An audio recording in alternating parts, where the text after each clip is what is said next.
What do you want to da-da-da? What do y'all want to da-da-da? I have no idea what to da-da-da. We could switch to progressive da. Oh, yeah? We could switch to progressive and sa.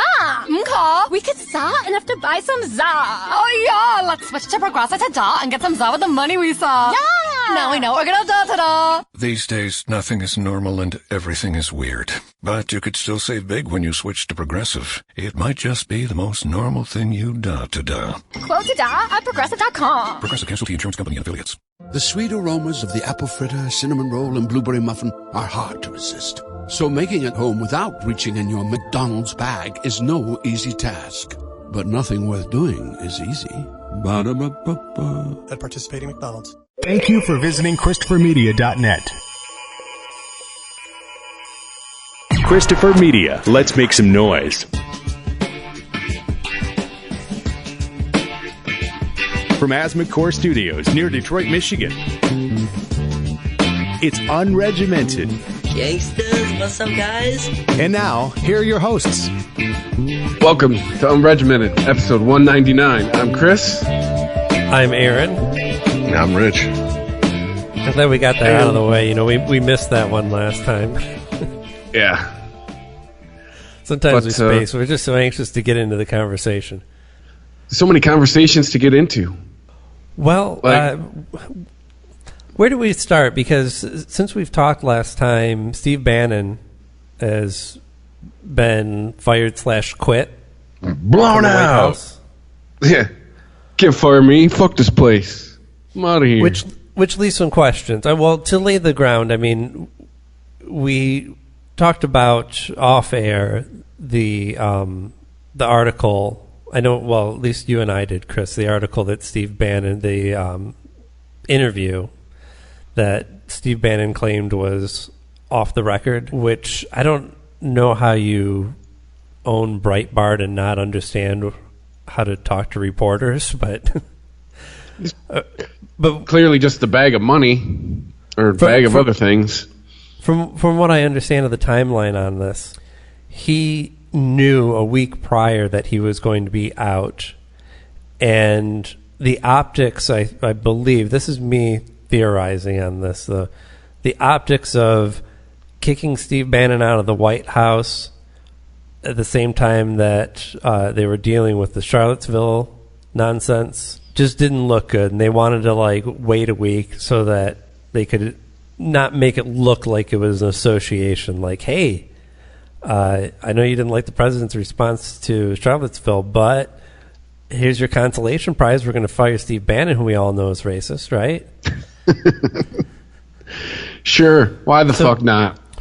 Or at least, on the other side of maybe actually losing some support from the alt-right, because this is kind of the granddaddy of the alt-right in the White House, and ejecting him at this almost in response to Charlottesville would look very bad. And clearly the way Trump has gone back and forth on this issue, I mean, he knows he needs to denounce racism, but he knows that he also needs to talk to the people in his base that continue to support him no matter what. I just wonder why he doesn't send out someone to these splinter groups that people are saying he needs to denounce, and just because let's not act like that can't happen. There's people he can contact and be like, look, go to him and be like, look, I can't fucking sit here and sing your praises in public, but I got your back. So I'm going to go ahead and read this pre-written bullshit statement, but where my heart's at. Well, you know why? Because they're fucking idiots and they can't keep their mouths shut. If somebody from Trump actually reached out to these groups, they would start tweeting about it immediately, because they need any kind of justification that they get. I mean, we already talked about how Trump's comments were praised because he said that there were good people that were marching alongside of Nazis, KKK. I mean, what is your definition of good people? Because I don't know any good people that would march alongside of somebody dressed like a Nazi. I just don't. I know you could look at them as empirically good, like, well, they may have hateful thoughts, but, they just are, they're a family person and they give to charity and whatever, and I'm not Hitler saying loved that his dogs. Right, whatever excuses you want to make for that, but as long as it's a charity that gives to white people, right, he's down. Clearly, not everybody was all the way to the Nazi side. Clearly, there's a spectrum, but that whole side of the spectrum is tainted. But okay, so Steve Bannon was supposed to be out that weekend.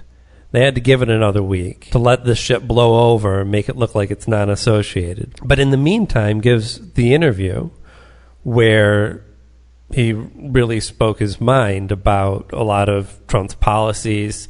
I mean, he didn't go after Trump personally, but he directly contradicted actions of the White House, recent actions, most notably saying that there really was no plan for North Korea, and unless you're willing to see Seoul get wiped off the map, basically. And it doesn't even have to be nuclear weapons.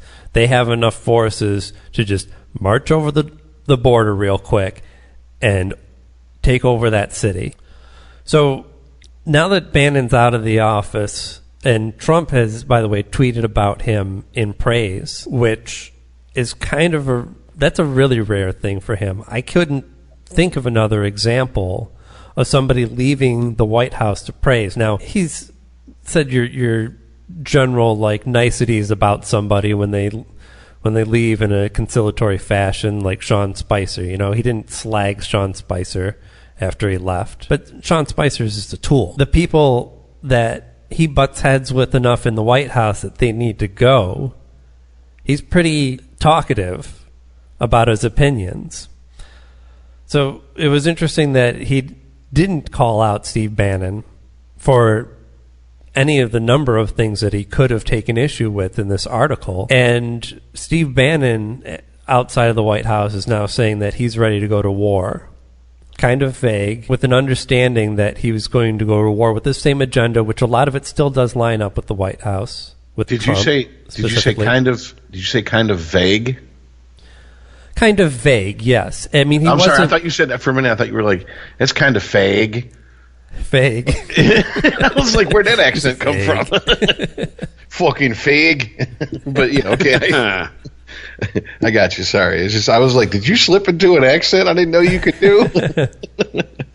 No, I mean, he didn't have a concrete statement about fighting for Trump. He was still for the same policies that align with Trump's, but he was definitely against what he considers to be globalists in the White House, like Jared Kushner and his wife, Trump's daughter. So I guess the big question is, what does this really mean? Does it mean nothing because maybe this was just an amicable split, or just a way to go, hey, Steve, maybe you would actually be better over at Breitbart, steering that a little bit more to help us out with all this fake news and all this media that's after me. Yeah, go work the propaganda end of the Reich. Yeah. Or is this really Steve Bannon throwing his hands up and saying, I can't work with these people anymore, and just focusing on his main isolationist, completely America first agenda? Oh, no. And possibly with another candidate for 2020 even. I guess my guess would be he got the boot from Trump, and he got the boot from Trump, but I think it's because of what Jared Kushner, if Trump was forced to take sides between Jared Kushner and Steve Bannon, who disagreed on just about everything that covered policy outside of the U.S., I think that, well, first of all, Trump has given Jared Kushner a lot more to do than he has Steve Bannon. Oh, yeah, definitely. I don't even know what his official title in the White House was, special advisor or something. I mean, anyway, if forced to choose between the two, it seems like he would certainly go with Jared Kushner, because Hey, say he seems competent. What you want about see what you want about the guy about Trump. He is loyal to his family to a fault. Well, to kick out the drunk uncle, you got to go. I saw an article that was interesting about Trump as far as his loyalty goes, and they pointed out that, and they gave examples throughout the article, video and quotes, and it really kind of convinced me, honestly. And it was that he has a problem criticizing anyone who speaks well of him. Now, the minute you speak ill of Trump, all bets are off. He takes the gloves off. He goes full on fucking DEFCON 4 on your ass, and it's over with. He's going to do he's going to do exactly what he did with Hillary, what he did with Rosie O'Donnell, what he does with anyone who speaks out against him. But he met with Steve Harvey, Kanye West, people who, let's be honest, what the fuck do them and Trump have in common? Hardly anything at all. And wealth. And he's like, gee, I just love these guys and blah blah blah blah blah. And they both took heat because they didn't leave the meetings going, well, I need to go douse myself in holy water and Purell because I just met with the Antichrist. Mm-hmm. They came out speaking well of him in certain aspects, and yeah, he's like, apparently flattery is the way to his heart. Flatter him, and at least in public, and you're good to go. So I mean, if that's how the bar is set for Trump, then this turnover we're seeing, because this isn't anything new. I mean, this turnover in this administration is unfucking precedented in seven months. I mean, there was NPR report about how it's been, I want to say, close to 200 years since we've had a president in office where the first 7 months had this type of turnover from people that he's appointed or people that he's given the green light to. And this isn't going anywhere. This is going to be how it is for as long as he's in office. This is what businessmen do. Are you a sycophant? Are you a yes man? Are you an ass kisser? Well, then, hey, you got a spot at the table. But the minute you say anything that I disagree with or I feel is an attack upon me, fuck it, you're gone. I don't think that this is Trump's problem with Putin, isn't it? I mean, he won't say anything bad about Putin in Russia because Putin won't say anything bad about Trump. And I know that that's easy for some people to read into a little bit too much and see that as a signal for, clearly they're conspiring in some way.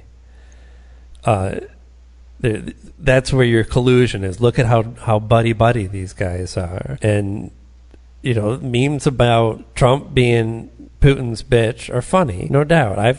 I've shared shit. I've laughed at him. But I think people have this concept that that's where you're going to find your collusion. No. First of all, if you didn't think Trump was smart enough not to do that directly, we pretty much know that Putin is smart enough.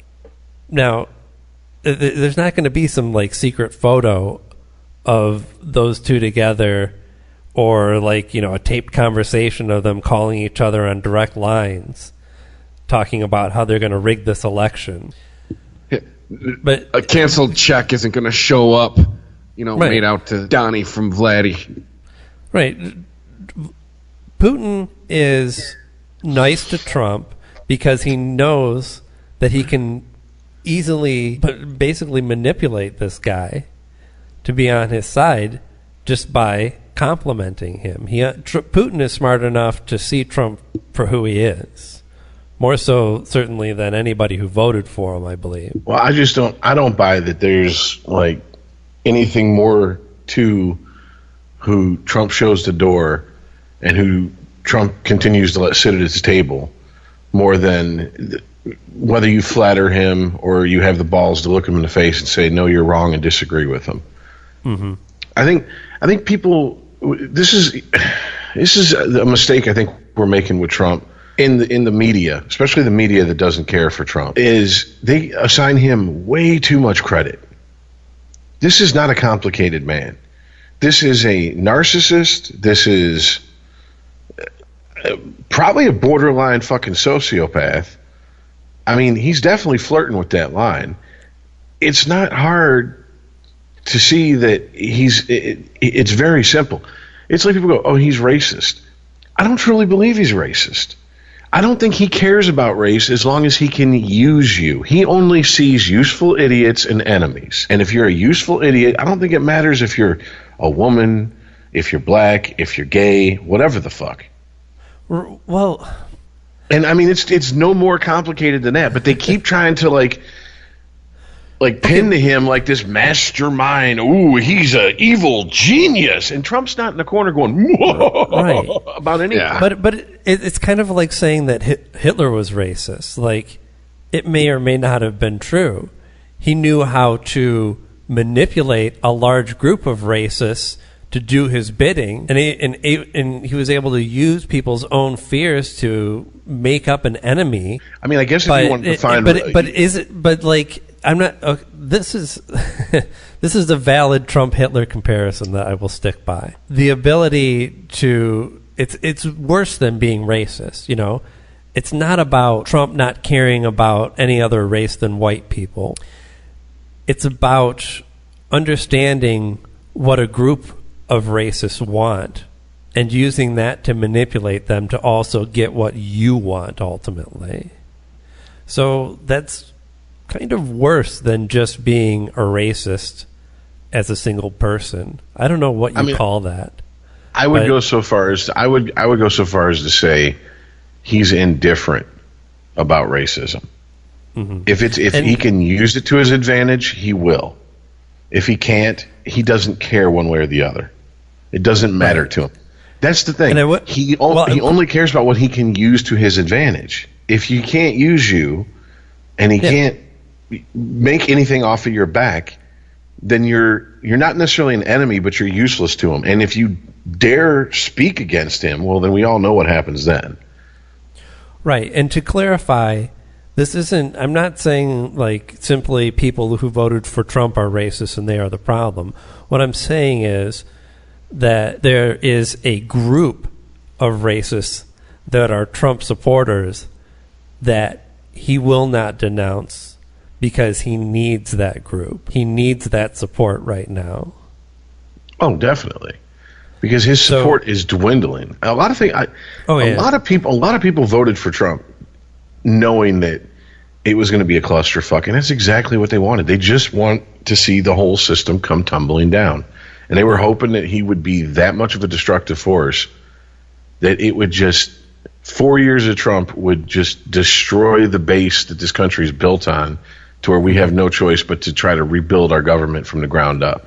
Problem is, it's not going to happen. Politicians, why do you think he's attacking Republicans like he is? Because those Republicans were like, look here, asshole, you're here for 4 years, maybe 8. This is my fucking life. There's no term limits on my fucking job. So I have to fucking make sure that this machine that keeps me fed and keeps the money coming in keeps fucking rolling. You ain't going to destroy it on my watch. But they can't come out and say that shit because then we'd be like, well, why can't we tear down the machine? That would open up a whole new can of worms for them. Right. They believed in the line, drain the swamp, which if anybody did, you're fucking stupid. I'm not even going to try to use fancy words. If anyone believed, all Washington is a giant swamp. It's just a self-perpetuating swamp. What swamp are you talking about if you're excluding senators and representatives, right? No, I don't remember Trump calling out specifically like there's a swamp in Congress. It was just he liked to talk more about this nebulous swamp of all these people involved in government. I think people more heard when he said drain the swamp, they heard purge the government of the what's the term? The secret state. I'm not saying it right. The deep state. Deep state, the George Soros, deep state. Right. Yeah. Right, these people who were behind the scenes pulling the strings on everything, which, I mean, if there really were, wouldn't Trump be in jail? Well, if there really were, why wouldn't he pull back the curtain and go, this is Oz the Great and Terrible, people. This idiot here in the microphone. You're telling me if that was really going on to the point where these people are saying that Trump wouldn't have came in and been like, oh, this is a chance to get people to love me who would never love me either way. There's nothing I can say on the campaign trail. All the crazy conspiracy kooks. I mean, the people that Alex Jones is too mainstream for. The people who think Alex Jones is counterintelligence. That he's an agent placed there by Russia to throw us off the real trail. You know, them type. Have of you people. seen the clips of people confronting him because he does these like man on the street bits? And people would just be like, fuck you. And he'll be like, hey, I saw you. Hey, you flipped me the bird. Come over here. Come over here. Say that shit to my face. Yeah. One dude threw his coffee on him. Good job to those people. And I mean that very sarcastically. You know who that is. You got a chance to actually say something. And all you can come up with is fuck you and fuck off. Come on, man. Yeah, none of them are very eloquent. Although, if Alex Jones actually got owned on the street, do you think he'd air it? He's only going to air... Cat, get away from my microphone. Damn it. He's only going to air the ones where it's just guys going, no, fuck you. No, fuck you. Definitely. And to prove that, one of his best interviews, and I know that's very weird to hear those words strung together in a sentence about Alex Jones, but one of his best interviews is with Doug Stanhope. Because they could not be farther away from each other on so many issues. And Stanhope is so unapologetic. And he's like laughing at Alex Jones. Like, dude, seriously, this is an over-the-top caricature of somebody, right? Was Stanhope on Alex Jones's show? Oh, yeah, this was. I mean, I don't know how many years ago. This might have even been like in the 2000s. But, I mean... Right.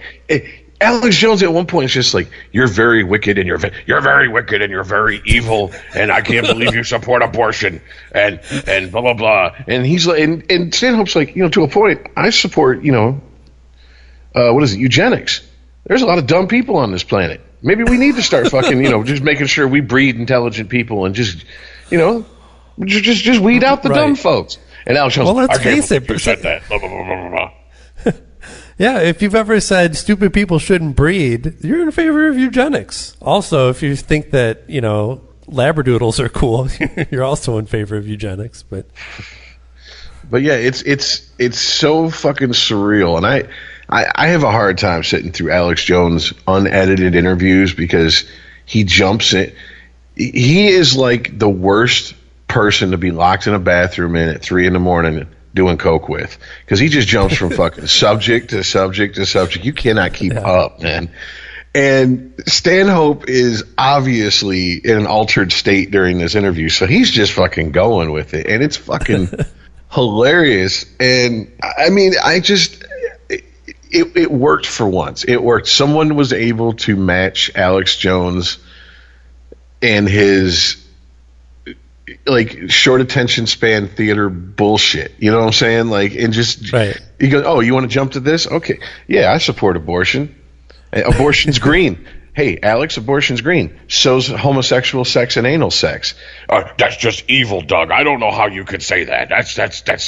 That's devilish and blah, blah, blah. And he's like, well, that's devilish, whatever. But you know what? I fucked a chick in the ass. She didn't have a kid. I'm okay with that. I mean, it's just... it's just great, man. And sorry, I didn't mean to go off on that side. It's just that side. I got us off on that sidetrack. You had mentioned Alex Jones. What were we talking about, though? Well, here's what we can talk about. Did you catch what Trump had to say about Afghanistan this week? No. Oh, God. Well, you didn't miss much, Chris. You didn't miss much. I didn't actually watch it. I just read about it because I was like, I'll get all the important bits. I don't need to see his stupid face. Plus, it's not even fun when he's reading shit. Basically, what I took from it was, he said, we're not going into nation building. Right. which I actually believe, versus the Bush administration when they said that. He's like, I'm just going to put more boots on the ground, and we're just going to kill people. And that seems like a very Trump military strategy. Did he actually say that? Yeah. He goes, we're not there to nation build. We're going there to kill terrorists. Yeah. But I mean, once again, when you are the person who decides who's a terrorist and then you get to kill them, I'm kind of uncomfortable with the people who are pulling the trigger and making the decision on who's a terrorist and who's not. Mm-hmm. It's the same reason I have a problem with Antifa deciding who's a Nazi and who's not. You know, it's like, can I get someone who's not running around covered up, spending mommy and daddy's money? Can I get that? Clearly, like, this was clearly written by somebody else because it was nuanced enough for people to take away what they wanted to. My takeaway from that was, well, there's not a whole lot different that we can do with Afghanistan, and the only thing that I'm really going to change is that I'm not going to talk about what I'm going to do. That was the only real difference from Obama, is that he said, well, we're not going to put a timetable on it, which was always the big Republican line. We want a plan from Afghanistan. Okay, we'll be out in 4 years. Wait a minute, buddy. You can't put a timetable on it. And you know what? I think it goes beyond that. It's not that you can't put a timetable on it. There is no fucking timetable on it. Do you not understand that there's no amount of work that we can do in this country short of taking it over and making it part of the American empire that would be able to get rid of everybody that disagreed with America in that country? Who the fuck do you think you're going to wait out? Like, East America. We're going to go in there. We're going to go in there. We're going to bust up Al-Qaeda enough, and then we're going to weed them out, and then we're just going to wait them out. We're going to stay there long enough until they lose all their power and credibility with their own people. And what happened? ISIS. So now we got to wait them out? Do you not understand that no matter what you call it, there is going to be a resistance to America being in Afghanistan or most of the Middle East for that part? There is no waiting anything out. There's either you take it over or you get the fuck out. But here's the thing. We're not going anywhere because they produce a huge amount of the world's opium. And this isn't tinfoil hat shit. This is fucking... No. You can do So I just Googled how much opium does Afghanistan produce. And boom. I'm talking the first page. BBC, Afghanistan opium production up 43%. That was not even a year ago. Damn. Right. Business Insider, opium production increasing in Afghanistan during war. Let's see, Business Insider, opium and heroin production in Afghanistan has increased. I mean, then you go Forbes, to defeat terrorism in Afghanistan, start with opium crops. CNBC, Afghanistan's relentless opium woes have new seed in town, et cetera, et cetera. Now, we've been there for 16 years, and look in the last 16 years how many new drugs with an opium base the pharmaceutical companies have put out. And now look at 16 years after they've that whole crop in Afghanistan, those opium crops in Afghanistan were open to them. And look at the opiate crisis we're having here in this country, yep. People overdosing and being overprescribed. It's a cash crop. We're not going anywhere. The only way we're going to leave Afghanistan ever is if, for whatever reason, that soil stops being the fucking most fertile soil on this planet to produce that shit. Then we'll leave. Because when we went there 16 years ago, you guys got to remember, 9/11 happened. 2 days later, CIA boots were on the ground in Afghanistan. 3 weeks later, we invaded Afghanistan. We've been at war with Afghanistan since October of 2001. Coming up on flat up 16 years. The longest war America's ever had, period. And there's no end in sight. And no one gives a shit. That's all Trump was just kicking the can down the road. He just wants to look like he's doing enough to fight terrorism, to keep things going. And we're not going to end our involvement in Afghanistan for the same reasons that everybody wants to talk about health care, but nobody wants to legitimately come after pharmaceutical companies. Well, if you're not going to tackle that issue, how do you expect to make a dent in any of this shit? Everybody wants to talk about how expensive hospital visits are and being uninsured and going to the doctor. Well, that's not what the majority of Americans are dealing with in this country. When you want to talk about problems with failure in our healthcare system, it's two things, really. It's prescription drug costs for uninsured people, and it's the opioid crisis. Now, there's a lot of talk about tackling the opioid crisis, but again, it's all on the other end. It's not on the pharmaceutical end. Well, think Nobody about this. expects Merck or anybody else to do anything to control this. Think about this. In the late 60s, They're all in on 70s, it together. In the late Yes. 60s and 70s, the U.S. went to Central America and started fucking around with the countries that produced cocaine. And then by the early 80s, by the late 70s, cocaine went from a drug that was for the uber fucking bourgeois to a party drug for the fucking disco crowd. And then we got crack out of cocaine, and we had the whole crack scare.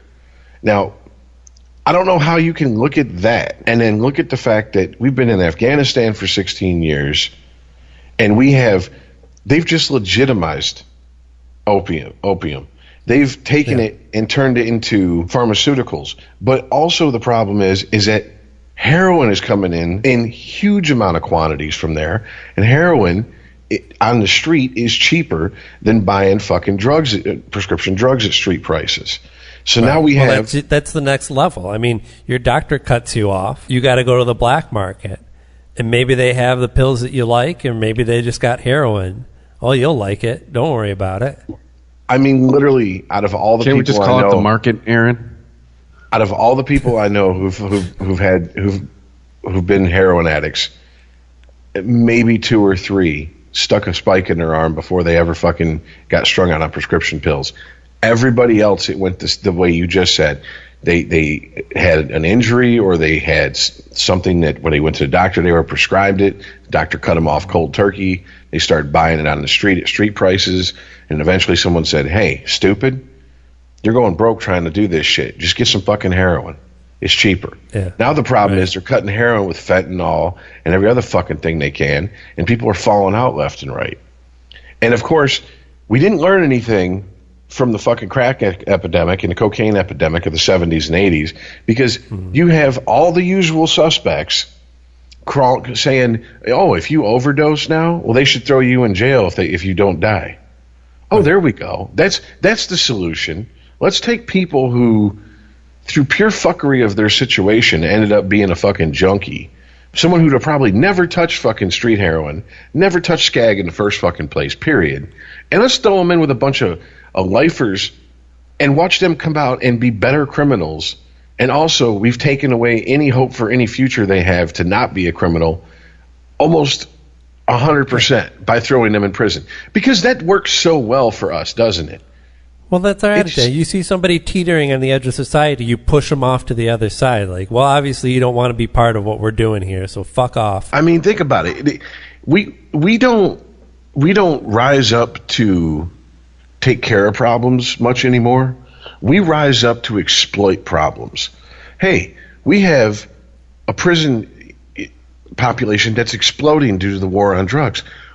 What do? Oh, I know. Let's crack down on drugs, but let's privatize prisons and make them for profit at the same time. Yeah. Instead of, why don't we start treating it like it is, which is a health issue? Why don't we get these people, instead of putting all these billions of dollars into bullshit PSAs and just say no and all that crap that doesn't work, why don't we put it into getting these people off of these fucking drugs? Why don't we develop things like Narcan like we have now? And even now you got people saying, well, if you overdose and you do it more than once, then we should refuse to give you Narcan to save your life. Really? Okay. So if that's the case, you've just shown me how much human life is valuable to you. The ironic part is that this is the same crew who's probably pro-life, pro-death penalty, et cetera, et cetera, et cetera. But, it's just, ironically, once again, Rich, usually situations like that, though, are tied to the cost of that Narcan. It costs them so much, and they keep using them over and over on the same people. That's usually when you have when the stories that we've done on the Weasel Podcast Fridays here on ChristopherMedia.net. I mean, that's usually where it's tied to the cost. They only get a certain amount, so yeah. Then you go to the 3 strikes you're out rule. Hey, we'll do it twice. Third time, you're on your own. Should cost money. Not saying it excuses it, but I'm saying it's not so much a disregard of human life as it ends up being like a cost issue. And I understand that. And here's my thing. Let me just get some consistency. That's kind of the same thing. Let me just get some consistency. That's all I'm saying. Let me get some consistency, and I'll be happy. Well, it's also too usually in communities where there's a problem. Well, here's some consistency from you. How about the government just butts the fuck out of drugs completely? Because I don't know how anybody can take anything that the government says about any drug seriously. We all laugh about the propaganda against cannabis in the old days, but it's not like any of this shit has ever stopped. It's not about what they think is or isn't harmful. It's what they can use to control people. I mean, was there a crack epidemic in this country? Certainly. There's a lot of people that suffered from addiction, started smoking crack. But, we're finding out now that there was no such thing as a crack baby. They didn't exist. Like, are babies born sometimes addicted to drugs because they get it in utero? Absolutely. Well, that's one of the things there was no malnourished, freaked out, crying all the time crack baby born. Is this your white male propaganda, Aaron? That was propaganda. Yes, absolutely. Well, that's one of the things that I learned through real world experience in rehab when I walked in, and I'm like, okay, so blah blah blah. What are you here for? What are you here for? Because that conversation happens almost instantly when you're the new guy. And then someone eventually would go, they'd come in and they're new. What are you here for? I'm in here for Coke. Oh, how many days of detax do you got? They don't detox you for Coke. I mean, they don't detox you for Coke. You don't get physical withdrawals from Coke. Right. Coke's more of a mental addiction. It's if anything, it's more along the lines of marijuana. I mean, obviously, cocaine is a very much more serious drug to take than marijuana. I don't know anybody who can toot one line. Smoke one joint. I don't care how much THC is in it and die of a heart attack because it was too pure. But you get my point. And it's like, all right. So yeah, we know this is all bullshit. The people who are doing the drugs know it's all bullshit. It's the people who don't do the drugs who buy into this fucking crack baby shit. And it's the same thing. It's the same thing with Reagan. My solution for America: do more drugs. Damn it! It's you know what? You're doing the wrong ones, and the right ones not enough. Dude, maybe this is just me getting to the point where I just think that we do not want a solution to any problems. We just rather bitch about them. If that's the case, why the fuck can't we be high? And I'm not trying to be funny either. Why the fuck can't I be as high as I want to be in my own personal time? Yeah, I'm dead serious. I said it when I was a teenager, and I'll say it now. See, now I'm all confused. It's probably the weed. It's don't do your drugs, do our drugs. That's what it is. And when you really come down to it, it's I don't know. What is the most deadly drug? The things that they like that make you more easily manipulatable. That's a word. Yeah, that's what they want. It's the old Bill Hicks routine. There's caffeine Monday through Friday to keep you fucking going so you can go to work, and there's booze and tobacco on Saturday and Sunday to make you forget about how miserable you are Monday through Friday, and you just repeat ad nauseum. It blows people's minds to think that in North Korea, cannabis is legal. But when you think it through, it makes a lot of sense. I mean, first of all, what if that guy's just telling them all it's weed? You could do that you could manipulate people with alcohol as well, but you are going to have some fights break out and some car crashes and shit, and you're just not going to have that as much with cannabis. North Korea, their streets are just tumbleweeds and Domino's pizza delivery cars driving back and forth. Right. rumpled up Taco Bell wrappers. No, look, man, it makes sense, and it's something. It's not a new concept. I mean, who was it? Fucking was it Nietzsche? Just said fucking religion is the opioid of the masses. Well, we've pretty much given up on religion except for a handful of people. I mean, let's be honest. There's people who go, I'm a Christian, but they don't go to church. They don't really believe in a talking snake. They don't believe in burning bushes that God talked to people through. They just say they're a Christian because they were raised that way. And but I don't care if somebody is religious. I just don't like it when that starts to influence my government. Right? Well, I want to say. All right. I was just going to say what I'm getting at is that we don't have as many. We're not a nation full of hardcore, like, oh, you're going to go to hell and hellfire and brimstone people. So they had to find something new. Okay, so here's alcohol. Here's tobacco. Here's pornography. Here's anything that brings you enjoyment and keeps your mind off this. Keep your mind off of the fact that you're being fucked over.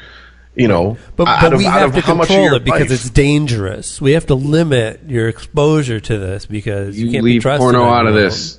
Porno's been nothing but nice to all of us. Drag porno's name through the mud like that. Government should stay out of all that shit. The idea of censorship and enforcing. Well, I mean, look at everything from the way we rate movies, the Comics Code Authority, the what's the other example I was thinking of? Parental advisory labels on records. Government needs to stay out of all that shit too, because we do a better job as parents, as individuals, than the government could ever hope to do. And the same way that we treat addiction way better on the private side than most governments do. There is no need for the government to be involved in the control of any drug. Zero need. There's zero advantage to it.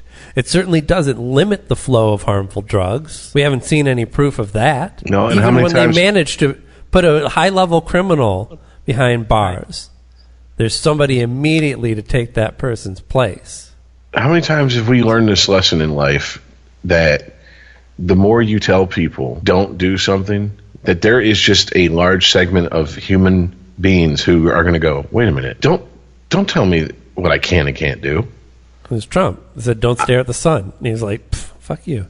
Yeah, I'm gonna fucking, I'm gonna do what you told me not to do. I remember when I was a kid reading an interview with Stephen King about, it was Banned Books Week. It was to like raise awareness of how they were pulling books out of schools and shit. And he gave a speech. It wasn't an interview. It was a speech to a college, and he said, the thing I tell my children is the minute someone in school tells you they're taking this book away from you, that's when you don't walk. You run to the library and you get that fucking book. And if you can't find it at the library, you go buy that book and you read that book. Because if they're telling you can't read it, that's not the book you want to read. That's the book you need to read. Yeah. And I'm like, exactly. That's human nature. I mean, I don't know if you've, I'm assuming your daughter's not dating yet, like for real serious dating. No, Jesus, no. Okay. Well, I don't know, man. They start I got friends whose 12-year-old daughters were bringing home boyfriends, and I'm like, what? Excuse me? How the fuck does that work? But I don't. Okay, just asking. But when she doesn't. I got you. But when she starts dating for real, shut your mouth. What is? No one tell my daughter she has a vagina till she's 30. Right. She's gonna meet the right man at 18, and that's it. But no, I mean, what was it? Chris Rock said, "Whatever you hate is your daughter's bringing home. If you hate black guys, she's coming home with fucking Tupac.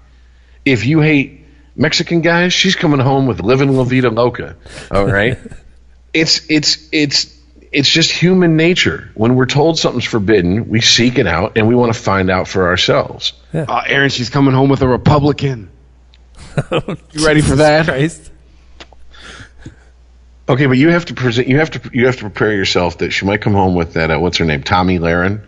She might be. Yeah, if she comes home with that's her Republican she brings home. How big of an issue are you really going to have with that? Like, no, honey, of course your friend can spend the night. In fact, let me finish drilling this hole in the bathroom real quick. No, come on. I said bathroom. I didn't say bedroom. For the other girl. Yeah, I didn't say bedroom. I said bathroom, you know. I know you don't want an eye full of your own kid, but I mean, you know, let's be honest here.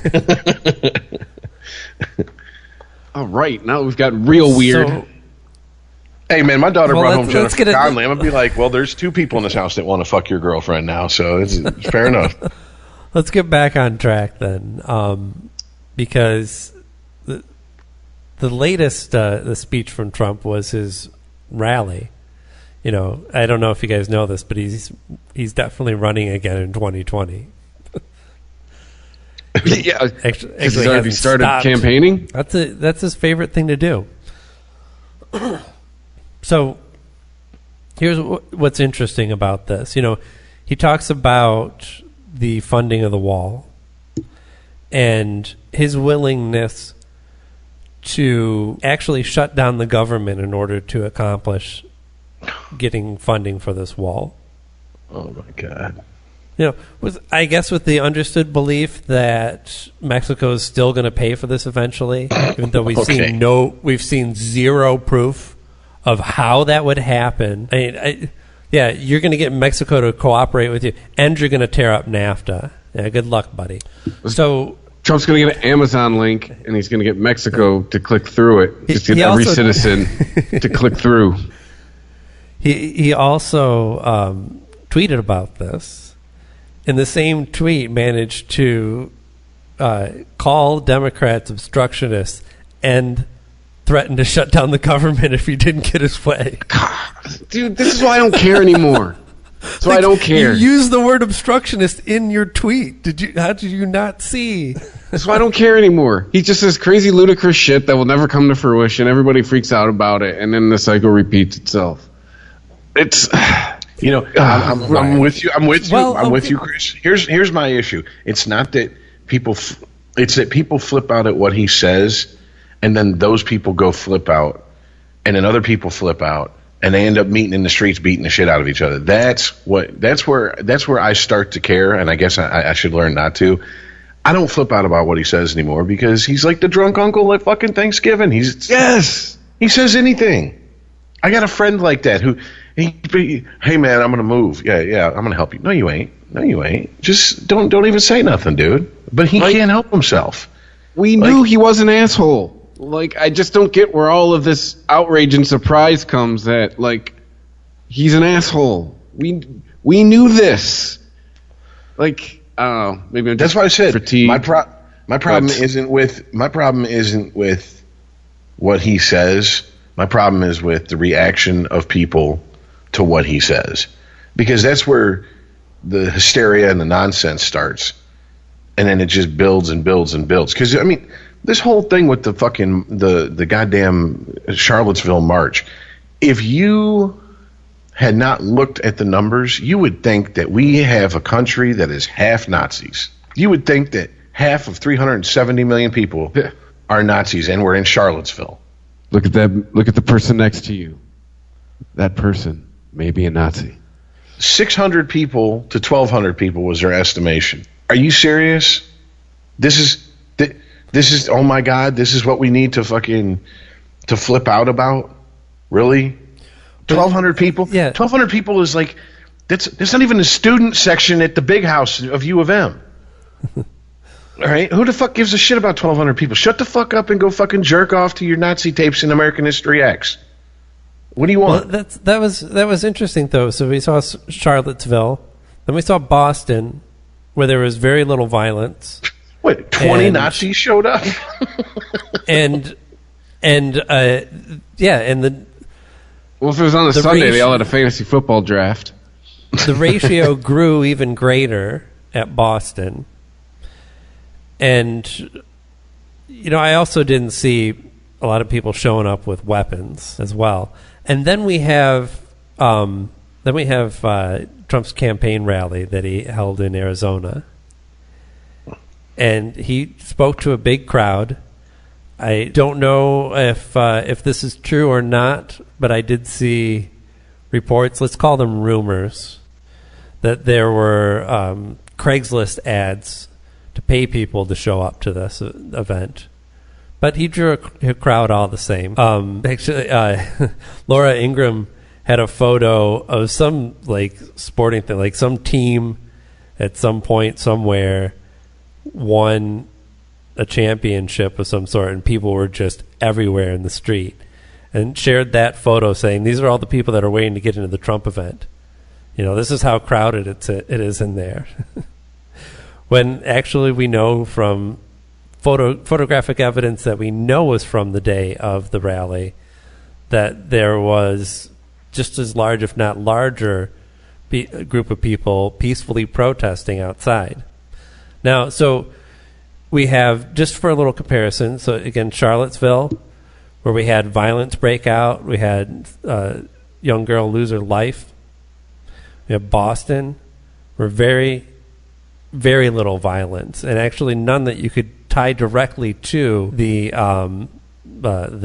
gathering of neo-Nazis and whatnot. And then a Trump rally where they ended up gassing the crowd to get them to disperse. Now, it was claimed that there were bottles and rocks that were thrown at the police, but I couldn't find any direct evidence of that. That's just what the police in Arizona claim, and it sounds like bullshit to me. I did get an alert about that violence had erupted, and it was from CNN. Well, it's fake news then. It's from CNN, right?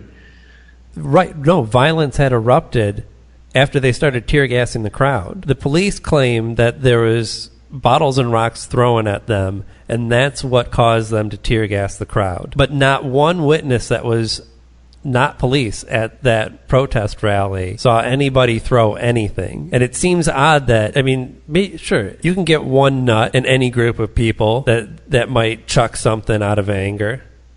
But you're telling me there were multiple people there chucking rocks and bottles at the cops when almost nothing went down at Boston. I'm not saying these are the same exact people, that they all moved in one group from Boston to Arizona. But I think what we saw in Boston was actually that, you know, this could go down without violence. And one of the best videos I saw. Rally, well, I was going to say, just real quick, one of the best videos I saw from Boston was a counter-protester, I guess you'd call him, of, you know, he wasn't protesting free speech, he was protesting the Nazis that showed up. And there was some dude decked out in, you know, Confederate flag, this and that, and he had his, you know, Confederate flag and all this shit. And a group of people started fucking swarming on him. And this dude just jumped in, basically got everybody off of him, grabbed this guy and said, "Look, get the fuck out of here. Like, seriously, if you don't, they're going to rip you apart. Get the fuck out of here." And then the guy holding the camera recording walked over to him and said, "Why'd you do that?" He said, "Because he's got every right to express his freedom of speech, as I do. Yeah, right. I'm just making sure that fucking idiot doesn't get fucking killed because of him expressing his rights." And there was people in the crowd that were standing there looking at him like he was like a dog would look at you after you just showed him, like, you know, algebra or something. Like, I don't get that. Fun away. And I'm like, exactly. That's all you got to do. These fucking people. Believe me, most people who gang up in any form, be it in street gangs, prison, neo-Nazis, Aryan Brotherhood, whatever, pretty much pussies when you get them alone. They ain't got a whole lot to say. That's why they want all that backup. In a group of 20, they're tough guys. In a group of 1, they really ain't got shit to say. So, I mean, that doesn't get shown on the mainstream media. I mean, I didn't see Vice covering that. I don't know if Vice is considered mainstream media, but I didn't see, you know, the usual suspects who had the cameras right there when the guy fucking ran into the crowd and made sure to, like, you know, oh, this is horrible, the humanity, like it was the Hindenburg going down part 2 and shit. Where were all they during all this? You know, where were they in fucking Phoenix? Because I gotta believe if this was completely unprovoked by the police, someone like Vice News would have been on that. They'd have been the first ones to go, even if they didn't have cameras of their own in the middle of the melee, they'd have fucking bought up private shot footage that showed an unprovoked attack by the police on the protesters. I'm sorry. There's a story they're telling. Always remember that. And I hate to say it, but I've gotten to the point where, if there's 1,000 people there, 990 of them could be fucking peaceful protesters, but 10 of them are there to start some shit. 10 of them, it's never good enough, and everybody's going to have to pay for those 10 idiots. There is a story being told there with the help of the police. They're trying to continue this narrative that Trump protesters are inherently violent. This goes hand in hand with all the hashtags of Antifa is ISIS, that these people are terrorists that want to destroy our way of lives, and they will do so through violence. And look, you could make the case for that when it comes to Antifa. I'm not aligning myself with their beliefs, but correlation doesn't mean there's causation there. Just because Trump protesters can be violent doesn't mean all Trump protesters are violent. Just because anti-Trump protesters can be violent doesn't mean they all are violent. Right. No. Right. I mean, but it happened on both sides. We wanted to blow every instance of violence out of proportion at these Trump rallies. Look, people got heated and some punches were thrown. Sometimes just a little pushing. There was no actual violence erupting at any Trump rally. Well, I mean, I've seen the raw footage from fucking before he was elected. There's been some violence at some Trump rallies. Now, granted, those were protesters who snuck in under false pretenses that they were there to support Trump and then started fucking trying to disrupt the place. But does that mean that does that mean that the crowd has the right to beat the shit out of them and basically, show them the door like it's fucking Roadhouse Part 2? No.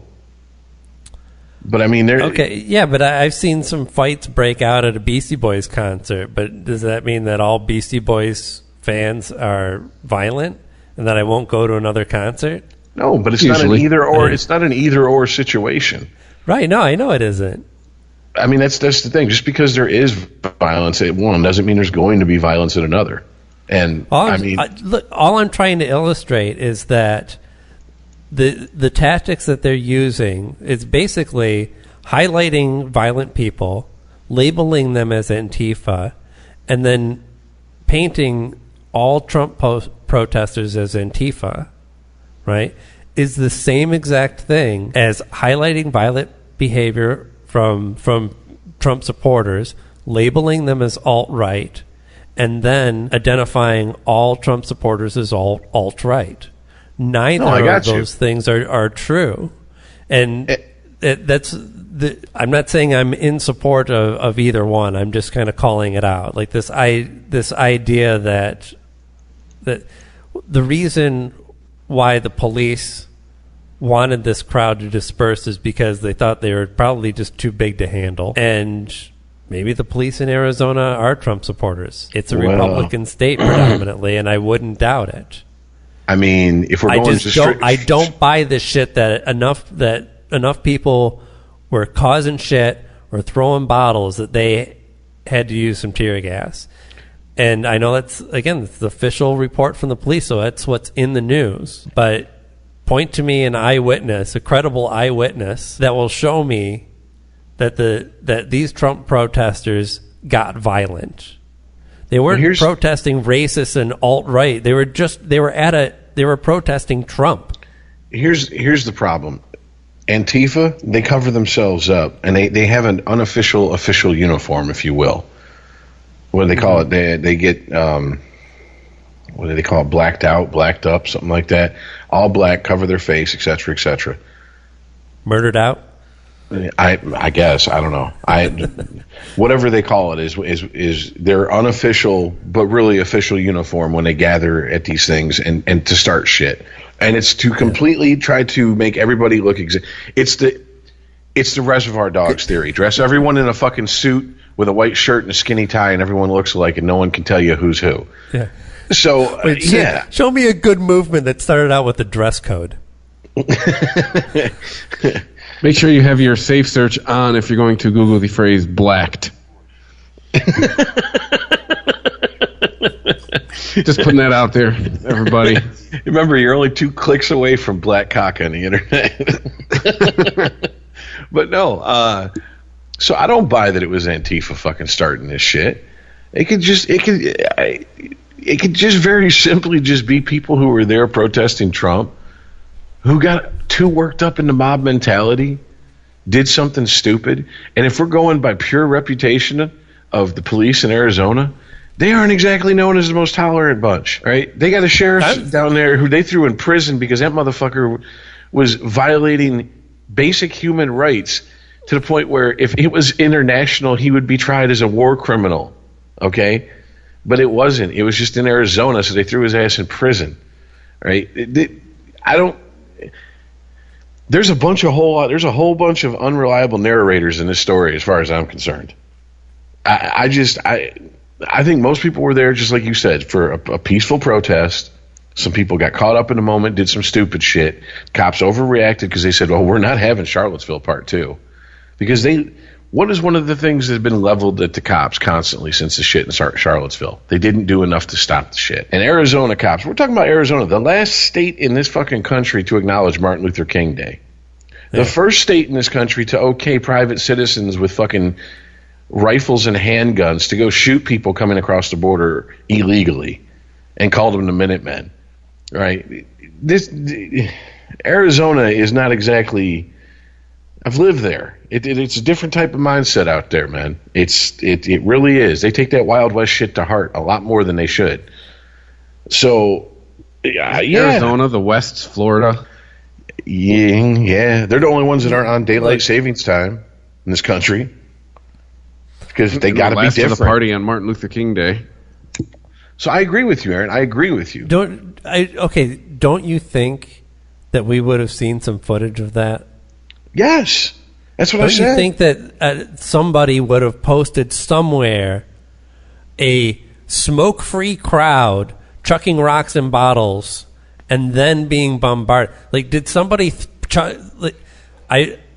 apparently some people chucked the smoke bombs back at the police, which was reported in some places as people throwing their own smoke bombs at the police. Get the fuck out of here. So are you fucking kidding me? You're saying that people showed up at a Trump rally predicting that the cops would chuck smoke bombs at them and brought their own to chuck back? No. I mean, is it in the realm of possibility? Yes. It could happen, but use your common fucking sense. None of that narrative makes sense. None of it does. No, I'm with you. And I do think that a lot of this is, now that we've had what we had in Charlottesville, the media is walking around with a tip drip, just fucking waiting for anything else to pop off. And when they see shit like this, they jump in and they're like, okay, they've already shown up with their agenda first and foremost in the front of their mind. We're here to report on the violence. We're here to report on violent protesters and this and that. And they get there and oh, wait a minute, it's a handful of people. And they go talk to a cop, and the cop goes, well, and let's be honest, if you're a cop and you're standing there in riot gear and you're looking at 200 people and 3 bottles comes out of that crowd of 200 people and hits you or one of your fucking fellow police officers, I mean, if you say that could be taken out of context as, oh, the protesters attacked the police. Well, no, 3 people out of 200 threw some fucking bottles. That's not the protesters. It's not every protester there. But the media don't give a shit about that. And this goes back to what I said a couple weeks ago. It's gotten to the point where you either trust media because you believe the people reporting to you, or you don't. And you base it on nothing more than that. Oh, I don't like what this report said, so it's fake news. Oh, I like what this report said, so this is genuine news. This is how most people are these days. Yeah. And so I get what you're saying, but we all know it bleeds, it leads. It's much more profitable to get everybody scared that the next time that there's some sort of rally and then an anti-protester show up at the rally, that, oh shit, some shit's going to pop off. That's going to get more fucking ratings. It's going to get more clicks on their websites. Right. So there's a segment of the media who this supports their going narrative that liberals are violent and out of control. And the rest of the media is legitimizing that narrative just by blowing out of proportion the event in and of itself, because this is some shit going down, and when shit goes down, we post it everywhere. Yeah. And there's also something that just doesn't get reported in the media because it doesn't play to anybody's fucking narrative or anybody's quote-unquote side, which is you have people who show up at these things who start shit just for the fuck of it. They just like chaos. They just want an excuse to destroy property, to be in the middle of a riot, to beat the shit out of somebody. They don't give a fuck about Trump. They don't give a fuck about Antifa. They don't give a fuck about the alt-right. They don't give a fuck about none of that. They're just there because, hey, if some shit pops off, I got an excuse to let out all this pent-up bullshit that I've been walking around with every day. And believe me, I truly believe there's more people like that than we would be comfortable admitting there are. I think a lot of people would be like, oh, that's not that many people. It's kind of like the whole only 1% of the population are sociopaths. Well, here's the problem. Sociopaths are really good at hiding themselves. It's just we've only caught the 1% of the population that are sociopaths. So that number, it's a little low to me, because I've run into some fucking psychopaths in day-to-day life, and I'm like, oh, this motherfucker, he is not to be trifled with. But I guarantee you he's never had that diagnosis. So, I mean, you don't know. You know, I'll take it a step further, too. Even if you showed me proof that some of the protesters got out of hand and started chucking rocks and bottles, you still overreacted, because I've seen crazier shit go down celebrating, I don't know, whatever sports championship might have happened. The police don't come in and the police don't step in and fucking start tear gassing people. I'm gonna tell you what. Anytime Michigan State, their basketball team makes it to the Final Four, every fucking old couch in East Lansing starts looking for a place to hide. Hey man. Yeah. Hey man. Why you got to bring up bullshit? Straight up. I mean, I totally agree with you, and I'm sorry. You're in full riot gear. Someone throws a rock, and that's why you got the gear, bitch. Like, that's not. This is America, okay? If this is China and you chuck a rock at somebody wearing riot gear, expect to get gunned the fuck down. But we have more tolerance for that shit. Well, we're supposed to. Well, I mean, we traditionally do, unless it's inconvenient to the story that the narrative, as we say. Personally, I just think it's a big to-do about really not a whole lot of anything. I mean, we've gotten to the point where, look, there are people who are making a career. They don't follow Fish, and Grateful Dead pretty much is disbanded, so they follow Trump protesters from fucking city to city, site to site. I'm sure there's its own little economic system and barter system. That's what we need to do. Instead of embedding reporters with the military in Afghanistan or whatever country we tend to go with, or we want to go to war with next, why don't we embed reporters with these groups? Spend 3 months with them like you did at the beginning of the Iraq War with different parts of the military, and find out what's really going on there. Because once you pull that fucking scary mask off their face, you're going to realize most of these people are fucking idiots. They're jackasses. What are you protesting? Everything. Well, you're a fucking moron, dude.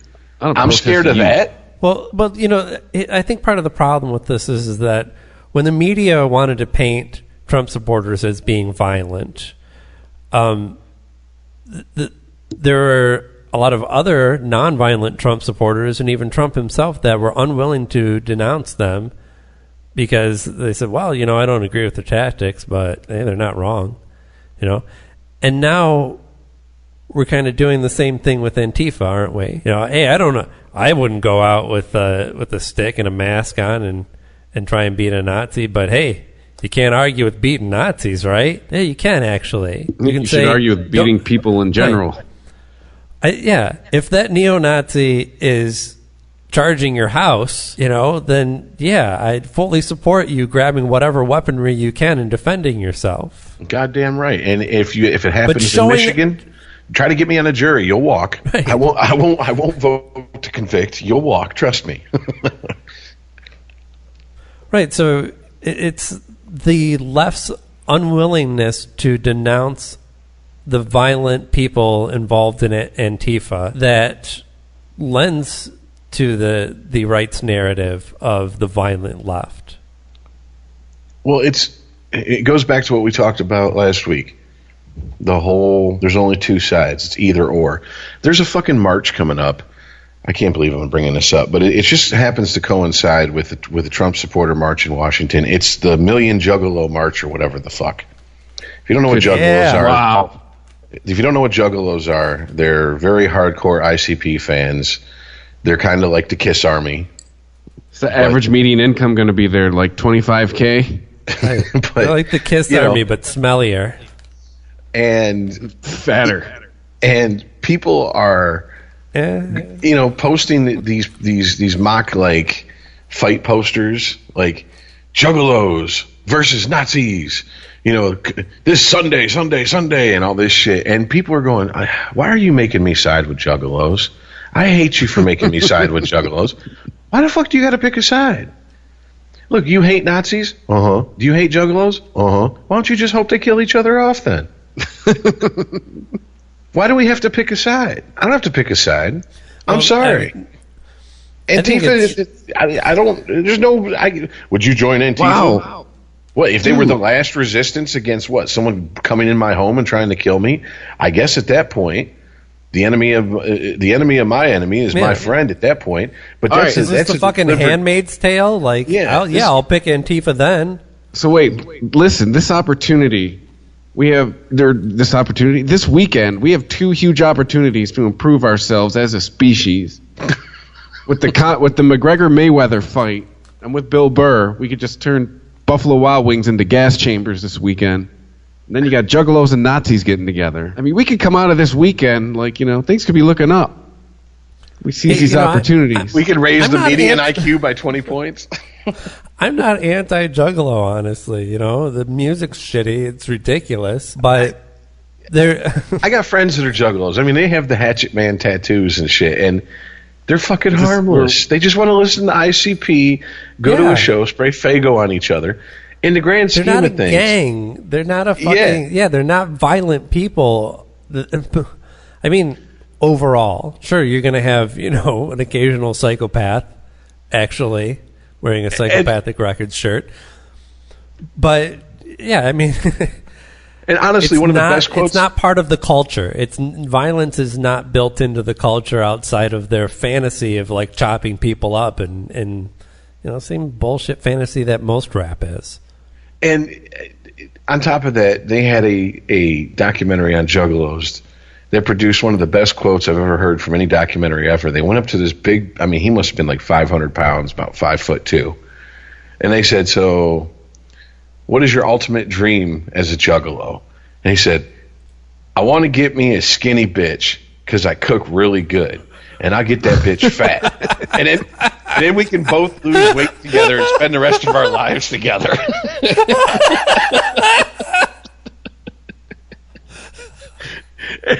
I laughed so hard. I had tears coming down my face. I was like, you got to be kidding me, man. I mean, you didn't say anything about having 5 kids, so you got my vote. You do you. I mean, if that's your like ultimate life goal, there's people out there whose ultimate life goal is to like wipe out entire fucking elementary schools. Hey, you know what? You got my support. Go ahead, juggalo dude. You know what I'm saying? Get you a skinny bitch, get her fat, and lose weight with her. I don't know if that's what you want to do. It's good to have goals. But I mean,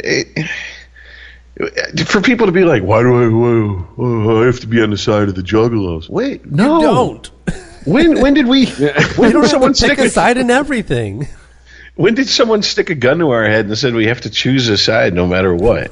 Right.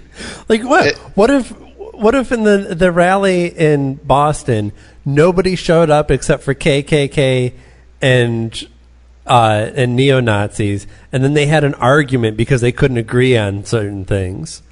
Would you then pick a side? Would you say, well, actually, the neo-Nazis were making some good points there, and I'd take them over the KKK? I mean, ultimately, you don't have to pick a side. I could picture the argument breaking out would be over the KKK and their sheets, looking at the neo-Nazis in their Nazi uniforms, going, "Hey boy, them uniforms look awful faggy. There's a whole lot of flair on them uniforms." And they're like, "Yeah, them sheets need to be washed there, Cletus." And then all of a sudden, all hell break loose. No, I was thinking the exact same thing. You fucking those sheets because that's what the Jews do. You gotta cut a hole in it first, though. Who you calling? And not Jew? An eye hole. But yeah, I mean, that's exactly what I thought when I saw people saying that, and I'm like, I realize most people saying that are joking, but there was groups, or not groups, but there was people in this group that were saying it that like they were dead serious, and I'm like, do you understand? These are fucking these are fans of a rap group who released albums based on Joker's cards and had a song called "Santa Claus is a Fat Bitch." This is. They have a song that advocates sticking a 2-liter in between your butt cheeks. Yes. One of their lyrics is, "I ate Monopoly and shit out Connect 4." Okay, this is. This is not. This is not high art. Yeah, this is not serious. These are not Robert Mapplethorpe fans marching for the big rights. Questions are. The big questions here are, how do magnets work? Fucking miracles. What was that Juggalo News Network? What was that doctor's name? Oh, shit, I forgot about that one. You were like, that's my new Twitter handle. Oh shit. God, it was so good too. Oh, I forget, man. Oh, Jesus. By the way, if anyone's listening, and I don't know how you don't know what a Juggalo is if in the internet age, just look it up. Look up, there's got to be more than a few documentaries on YouTube. And take it for what it is. It's fucking hilarious. I mean, I would recommend looking up the This American Life episode where a reporter goes to a Juggalo convention. And it's actually a really good story. Here's the thing. It's kind of strange to say this, but when you get a bunch of them in a room together, they're all about let's just have fun, let's smoke weed, let's drink a little bit, no bullshit, no drama. It's not. You would think it's they're planning to like the song says, go crazy butt naked with a battle axe, but they're not. They're just right. Hey, have you heard the Dog Beats album? Or the Dog Beats song on Forgotten Freshness? I Can I get a garden salad? Better grow yourself one. See, as much as we rip on them, we know that shit. I could. Yep. What was it? I drink Faygo. I drink Faygo. It's only $1.10. I'm gonna pour it on your tits when we're fucking. I mean, it's just. And then that. I don't understand this phenomenon. We fucking these hoes who look like Splana.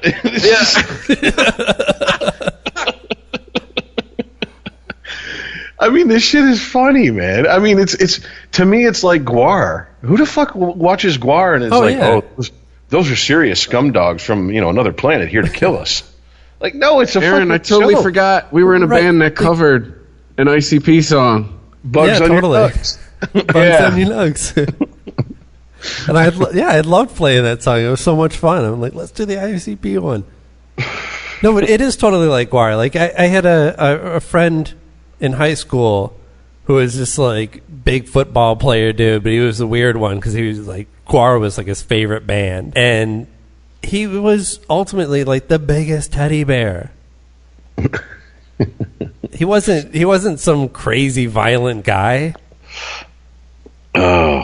So unfortunately, I think honestly, if the Juggalos and the neo-Nazis square off, I think Juggalos going to get their asses handed to them.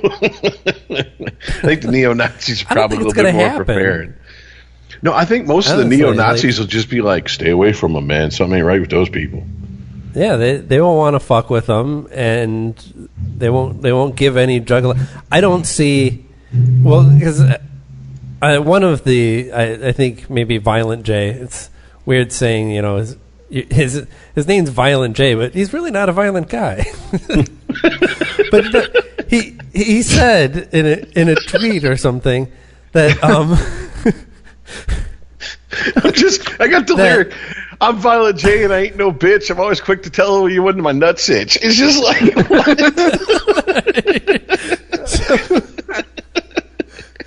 I guess it's in Juggalo land. Hey, my nuts itch. Oh, he ain't no bitch, dude. Don't fuck with him. He's nuts itch.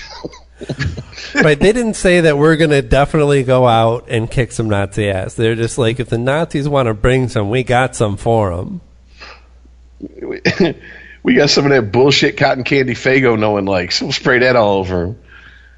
Oh, Christ. Oh, man. It's just... See, this is the absurdity of America 2017. It really fucking is. It's just... We're sitting here discussing a Juggalo march on Washington that's going to coincide with neo-Nazis. And if you just said that 20 years ago, I'd have been like, man, you need to share that acid. Like, seriously. Especially if you just pass that over.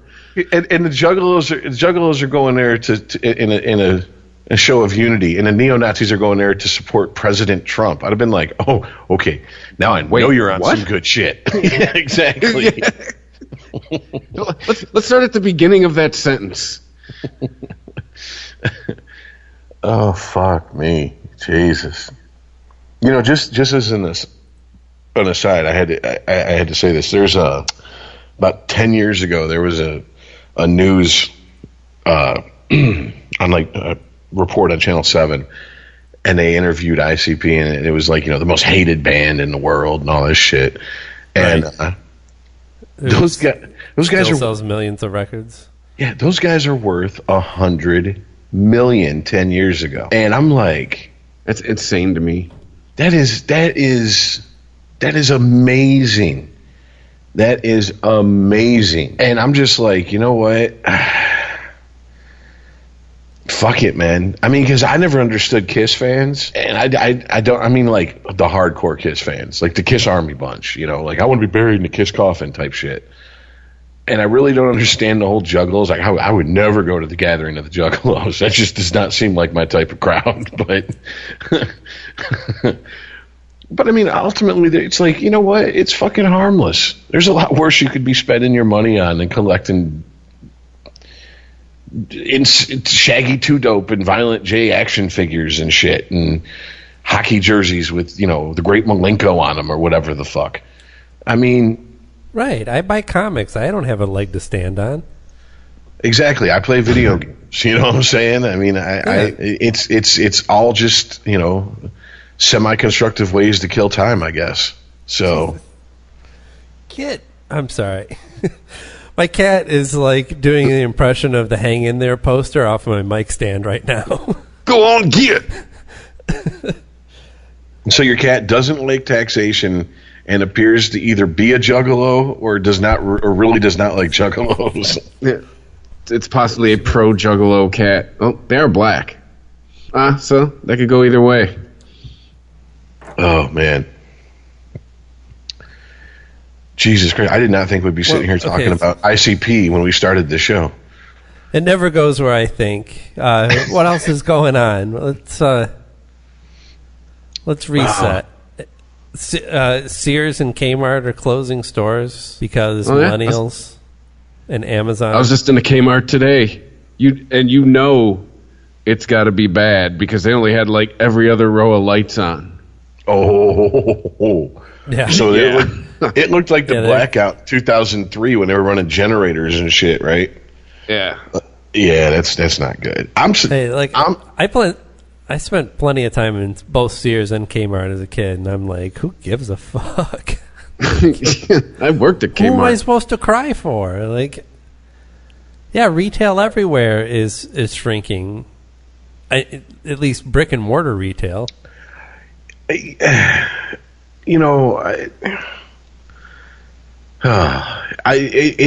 weird because I feel like I shouldn't feel this way. It's like when they tear down, like we had a movie theater over here on the west side, in Westland, called the Quo Vadis, and it was like really one of the last movie theaters that was like they had movie theaters upstairs. They had theaters upstairs and theaters downstairs, and it looked like something out of like the 50s or 60s. And then it turned out that they had balconies in the movie theaters. Like you could sit in the balcony and watch the movie and shit. Turned out that the guy who designed the building like also designed the World Trade Center and a couple other buildings in his career and shit. And they tore it down, and it was like, it shouldn't bother me really, because it was seriously an outdated movie theater. It really was. But at the same time, you're talking about a piece of architecture. That's a work of art that you remember from your childhood. So yeah, I would miss that. But I mean, you also have to remember, I grew up 2 blocks from the very first Kmart at Ford and Middlebelt over in Garden City. I used to live like literally 2 blocks south of Ford off of Middlebelt. And so my family was always in that Kmart. And that Kmart was like, and this was in the, early 80s. It had the restaurant with literally the blue plate and blue light special shits that if you've heard those terms, young ones, that shit was real. Shit went on sale when the blue light was on. And, you could get cheap food in their cafeteria area. Hey, blue plate special, blah, blah, blah. And it's just strange because it's like, what the fuck? Almost nobody is saying, Kmart, I shop there all the time. They can't close. Well, it's because, right? Well, when your nickname... Because if they were, it wouldn't close. When your nickname for your store amongst its own customers is Kmart. I mean, come on, man. It's not like... it's not like they were known for selling high quality shit. Sears kind of shocks me a little bit because, but then again, you have Snap-on and Mac Tools and shit, and it's in I guess Craftsman. They sold Craftsman. Oh, did they? Yeah, they sold off a lot of their big brands. I just figured everything's like Kenmore or it's somebody else's. See, I just figured Craftsman became something that people don't really. There's not as many people. Like my dad had a Craftsman toolbox that was like took up half the wall in the garage, and he had every tool imaginable and all that shit. And that just seems like an older generation thing. Dominated now for some reason. I don't know much about tools, but the only people I know that have toolboxes like that anymore are engineers or people that have to have them for work. Like when I was a kid, both my grandfathers had sets like that. My uncle had a set like that. My dad had a set like that. I hardly ever go to anybody's house and their parents have toolboxes like that anymore. It's like you ask for Phillips hat and everybody's looking for 20 minutes. But it's different. The set that you get for $20 at Target does just about anything that you'd want to do around the house anyway. The only difference with Craftsman was the lifetime guarantee, and that shit was true. I used to watch my dad go in and say, "This tool's broke," and he'd hand it to him, and they'd hand him a brand new one in the package, no receipt, no fuss, no muss, and he'd walk out the door. That was no bullshit. Yep. When they said lifetime guarantee, that's what they meant. The lifetime of that tool, not your lifetime.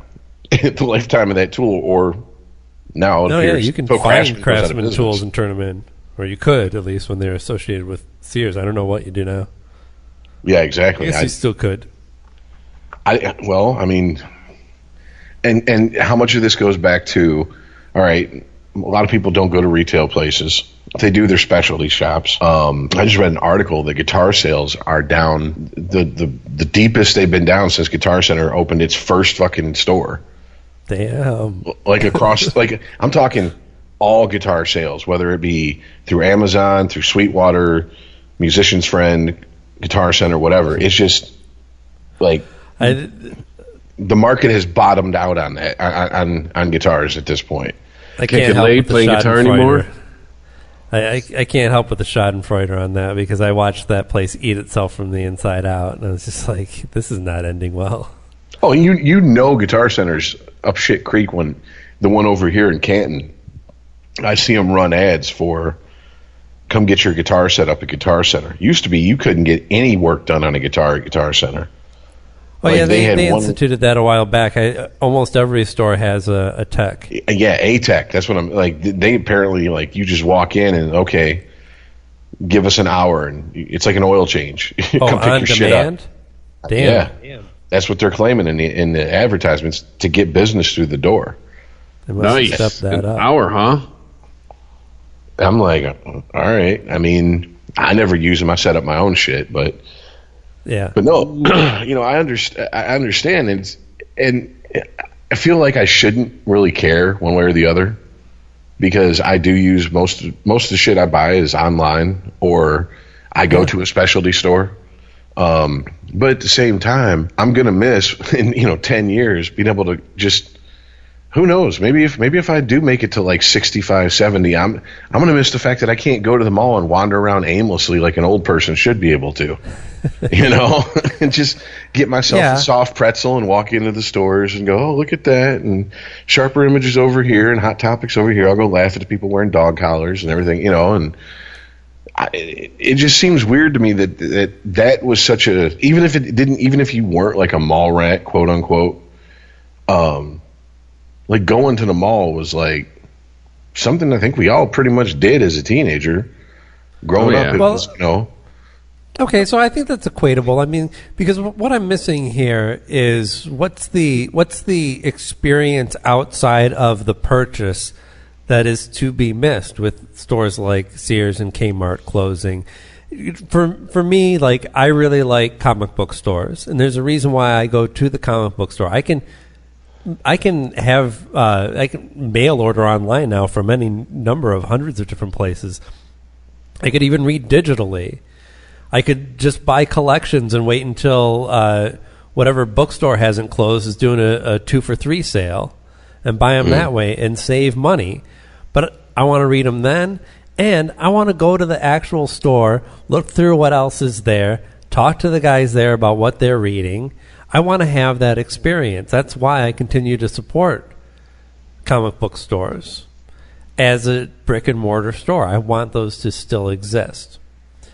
They give me an experience that's not just about the purchase. Now, when you talk about malls in general, yeah, I can definitely agree with you on that.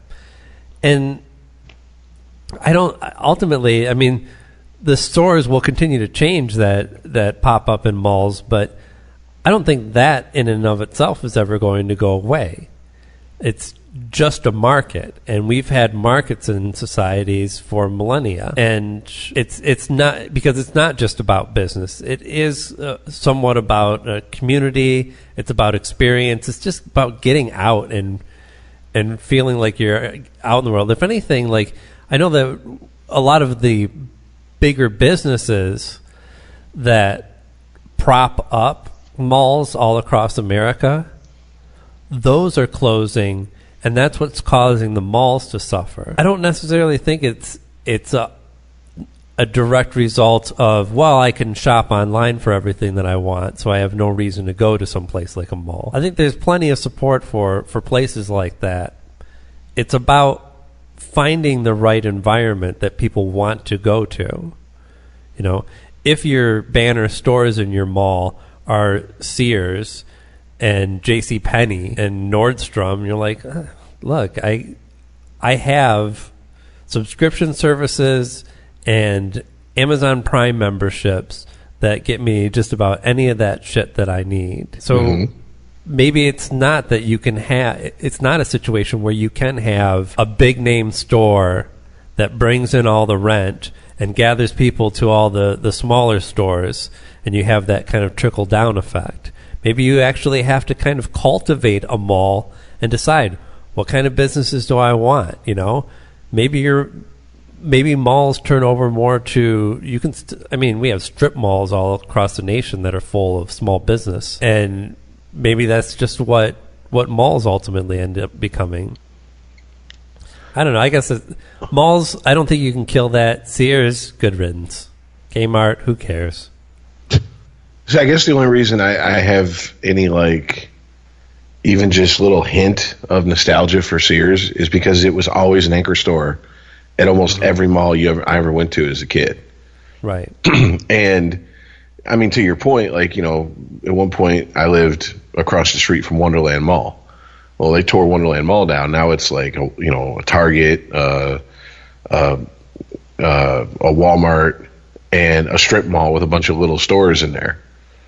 You know, yeah. I mean, probably the same amount of commerce goes on, but it's just it's weird because the arcade's gone, the food court's gone. You know, and it's just it's something that I never thought that I would be like. My generation would be one of the last generations to have that shared experience. Oh, I didn't think that would happen in my lifetime. Macomb Ball, where I used to hang out, fucking man, everything's different. The movie theater's gone. All kinds of shit's closed. Sears, the anchor store, it's closing. Lakeside, that place is melting. But that place is garbage. That place has been garbage for the last decade. Lakeside? Remember the dollar movie places at the malls? That's where fucking... Yeah.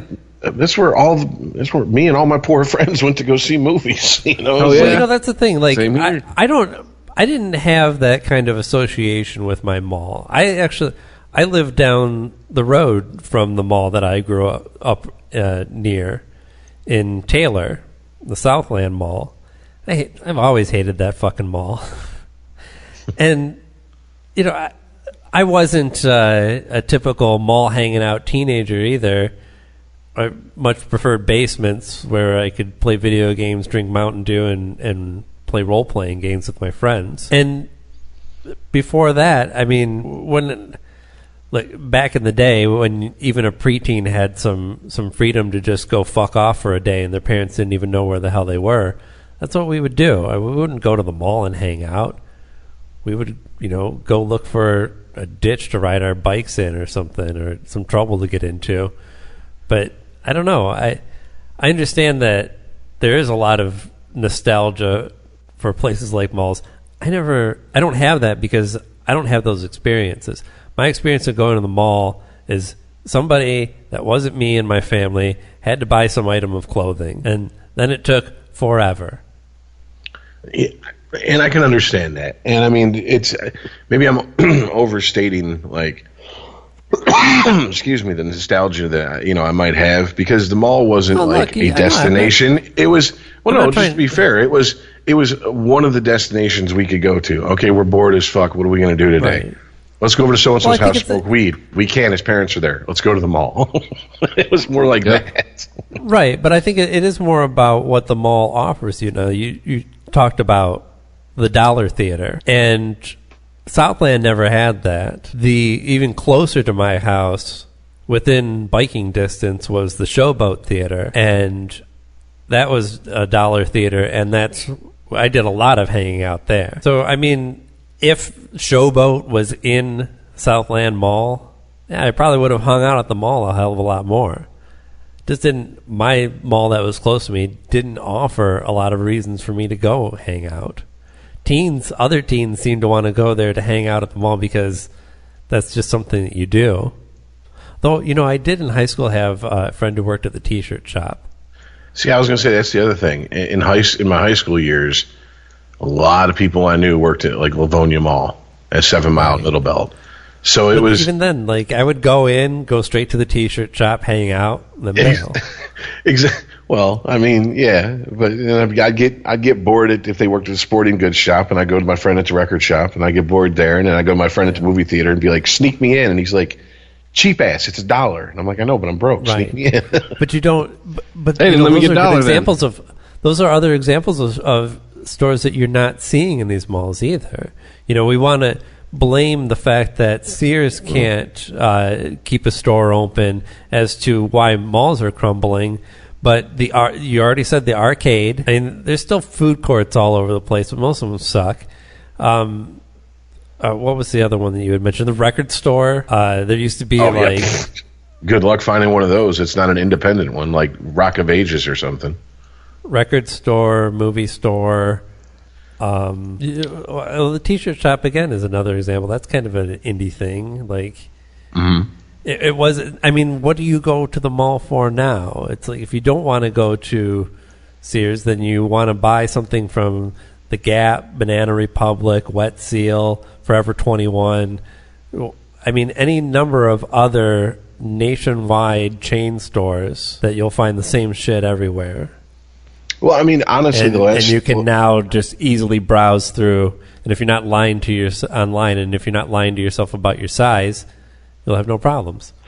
The last time I've been to a mall to actually shop, where it wasn't something along the lines of going there for work purposes or something, was 5-6 years ago, and it had been easily 4 or 5 years before that. See, I frequent them way more than that. The only reason when my shoes start to fall apart. The only reason I went is because the store that I'd went to buy something, they were like, "Oh, we're sold out." And I'm like, "Well, do you have any stores in the area?" And they said, "Yeah, we have one in Westland Mall, and they have a copy of what you're looking for." And so I went there and got that. And here's the thing: as a 35 at that point, as a 35-year-old man walking into the mall, all the fun and fuckery that I would have, maybe participated in as a teenager was gone, and I was just like, "Oh God, what entrance is closest to the store I need to go to? Let me go in, get what I need, and get the fuck out of here." So once again, even that nostalgia I have it's only nostalgia for when I was a certain age at malls. Right. Because when I go in them now, I'm just like, oh my God, Jesus. Especially having to go in around Christmas time when I have to go in for work purposes. I fucking hate it. I can't stand it. The crowds, I'm just like, get out of my way. I don't want nothing to do with you people. Seriously, just move. And how do we not understand? Like the advent of the outdoor mall. How do we not understand? There is a hallway. There are kiosks in the middle. One side goes one way, the other side goes the other way. Why is everyone trying to walk both ways and walking into each other and getting in each other's way? Dude, they try to do that at the airport. They actually direct you to do that, and it doesn't work out. There you go. We're going to pick up on this on our own? Yeah, I guess I'm expecting a little too much from my fellow human beings. But see, now that I'm sitting here talking about it, I'm like, yeah, I don't know. It's just strange. Nostalgia's a powerful drug. Well, and it's also just strange because to someone like my brother, I don't think when he thinks of I need to get something, I'm pretty sure unless it's like we're talking about a specialty store or something he can drive a couple minutes to pick up what he needs, or a grocery store or something like that. I don't think he thinks of like going to a mall and going to a store in a mall. He probably thinks of ordering it online. I know that I have friends that are very close to my age, and they're like, I don't buy shit. I buy everything online. I order my groceries and they bring them to me. And I'm like, God damn, I at least go pick them up. Dude, I deal with Mandy all the time that I'm slowly trying to phase out people. That's what it kind of feels like, though, doesn't it? It's like push a button and give me things. At a certain point, make it the least hassle as possible. At a certain point, how much of how misandrous can we be about it? Like, fuck everybody. I don't want to deal with nobody. But ultimately, yeah, Kmart closing doesn't bother me, because, like I said, I didn't even know the Kmart was they still had enough stores open for it to be a big story that they were closing. Remember when they tried Big K? Yeah. That went over like a turd in a punch bowl. Yeah. Well, so, as long as we're talking about online shopping, this reminds me of Trump in that he likes to tweet about, well, I think because he personally hates Jeff Bezos, about how Amazon doesn't pay any tax. And what's interesting about that is that if you follow this, you know that only recently did Amazon start paying taxes on goods that it directly sells. But that's only like, I forget the numbers, but it was way less than 50% of their business. But does he want to play this game? Wait, hold on. Let me finish. Hold on. I haven't finished explaining it yet. So they do pay taxes on the goods that they directly sell through Amazon, but over 50% of their business, and I think it was closer to 70% actually, consists of third-party sellers that don't pay any taxes. So in a way, this is kind of where Trump is right on. Like, we've gotten them to pay some tax on the goods that go through Amazon, but only like 30 to at the most 50% of those goods. Does he want... I mean, I've been kind of on his side with this whole tax return thing. Like, I don't think it really fucking matters. Didn't matter before Jimmy Carter. Why does it all of a sudden fucking matter? But really, man, you're going to play this game? You're talking about someone not paying their taxes when you won't let us see yours? Come on, man. Come on. Yeah. It is interesting that he does want to have it both ways, because while he won't show us his taxes, he has basically defended the action of playing the system, which I think is defensible, actually. You know, if there's a convoluted system and you found a way through it that means that you pay less money, who the fuck wouldn't do that? You know, in his words, you're just stupid if you don't. And that's one of the few things that I can actually agree with Trump on. See, I don't think it makes you stupid if you don't. I think it makes you a better citizen if you do, because you do realize that you have to pay into the system that you do profit from, whether you want to admit it or not. Me personally, you know, I don't get complicated with my taxes. I don't fight for every dollar back. I just don't. And even if I was making millions of dollars, I'd probably just be like, I don't know, just fucking...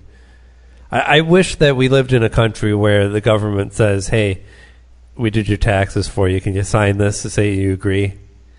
Be like, yep. Oh, God. Don't let your libertarian fucking mafia hear you say that. Yeah. There's no way I'm letting those assholes touch my personal taxes. No way. There they go. But hold on. But I understand that inclination, but this goes hand in hand with a vastly simplified tax system that even a fifth grader could understand. So it's not like it's not like we have the current fucked up tier system with lots of loopholes that we do currently, and I'm wanting the government to go, just sign this. Just sign off that whatever we did was cool. No, because how would you'd have to pay somebody else to unravel that just to make sure you weren't getting fucked over. Hey, sign this. We're the government. Trust us. But it doesn't have to be that difficult. You have a very simplified tax structure. This happens in other countries quite successfully, and people don't mind. They don't bitch about the amount of taxes that they pay or try and get out of paying more taxes. They have a really simple, fifth grade level math, simple tax system that everybody participates in, and the government gives you your forms at the end and says, here's how we've calculated it, what you've paid, what you should owe based on this information, and the end result.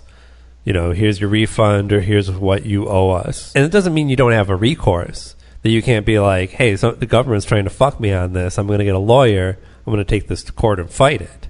That is a recourse. But if it's that simple, I mean, if your tax structure is that simple, it should be that simple to agree to a tax statement, to be able to look at it with any degree of education as an adult and go, well, this seems to all make sense, or it doesn't. This idea that I have to prepare myself in some way, or even prepare somebody else to know every nook and cranny of this tax law in order to make sure that I'm not getting fucked over, that I'm paying an unfair share while my neighbor is paying half of that. And if Trump can actually get something done on tax reform, great.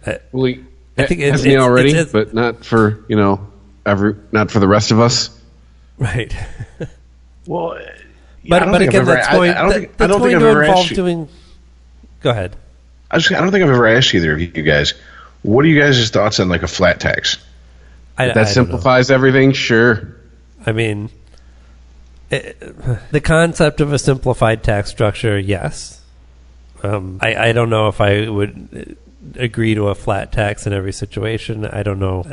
It's too nebulous, and I'm not that good with numbers to say, yeah, definitely. It would be in every... Well, it's just, it always seemed to me like something you always heard coming from politicians who leaned more conservative. And it was, I can't remember. One of the Al Franken books, he really tore it down and deconstructed it. But I think it was like, okay, everybody pays 17%. And then if you make over this amount, then they add to the percentage that you pay, and et cetera, et cetera, et cetera. And basically getting rid of all tax write-offs. Tier. Yeah. Right. And well, that's the problem, is that's what actual tax reform would look like, and if that can be accomplished, I would applaud it. But do you think there's any way that a Republican Congress is going to put together a plan that takes away loopholes from businesses and doesn't and not give them something back, so that at the end of the day, the companies are paying just as much or possibly even less? That's where Al Franken said their whole plan falls apart. Right. That if you wanted to do that for private citizens, fine. Yeah. And this was one of his books he wrote in the 90s that when I remember reading this. So I mean, this is before they were given there was corporate personhood, and he's like, but corporations, you can't do that because they're going to do one of two things. They're going to take their ball and go home and say, well, I'm going to go someplace where they're more tax friendly, and they're going to move all their operations and their headquarters over there, or they're just going to pay politicians to make exceptions and loopholes for them through lobbyists, which is probably the first thing they would try. And if that didn't work, they'd just say, well, fuck it. I mean, how many stories have we heard about rock stars and business people from Europe who were tax exiles in the 60s and 70s? I mean, the whole Rolling Stones album, Exile on Main Street, that they recorded that in France, because they were running from the taxes in Europe. So, I mean, right. It's not unheard of for that to happen. Corporate taxes to the government run like any part of capitalism does. I mean, there's a kind of agreed upon price. I mean, the same way that capitalism can set its own wages, and I know that we've had debates about that in the past. I don't want to get off on a tangent on it, but you find generally a market price for what companies are willing to pay before they start going out of their way and are willing to spend money to do whatever it is, hire lawyers, relocate, do whatever, in order to get back to the level that they feel is the market price for the taxes they should be paying. So, in a way, a flat tax, even with the understanding that you're not going to get corporations to pay anymore, at least is more open and honest system where you're not playing this game between corporations and the government. Government says, we would really like you to pay this much. And you're like, yeah, but I was able to take all these exceptions and only pay this much. And I don't know. I mean, I guess it depends on what you're looking to accomplish. If what you're looking to accomplish is that your opinion is that big corporations pay an unfairly small amount of tax and they should pay more, well, then having a flat tax isn't going to help you in that situation.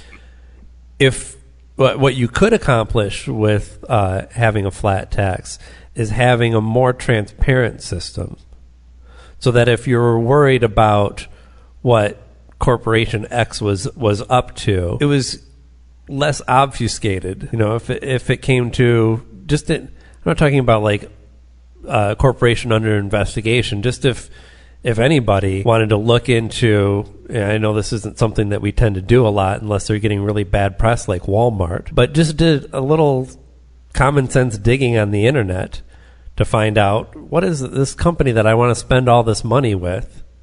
What are they really all about? What do they do? What do they support? Anything? Are those things antithetical to my personal beliefs?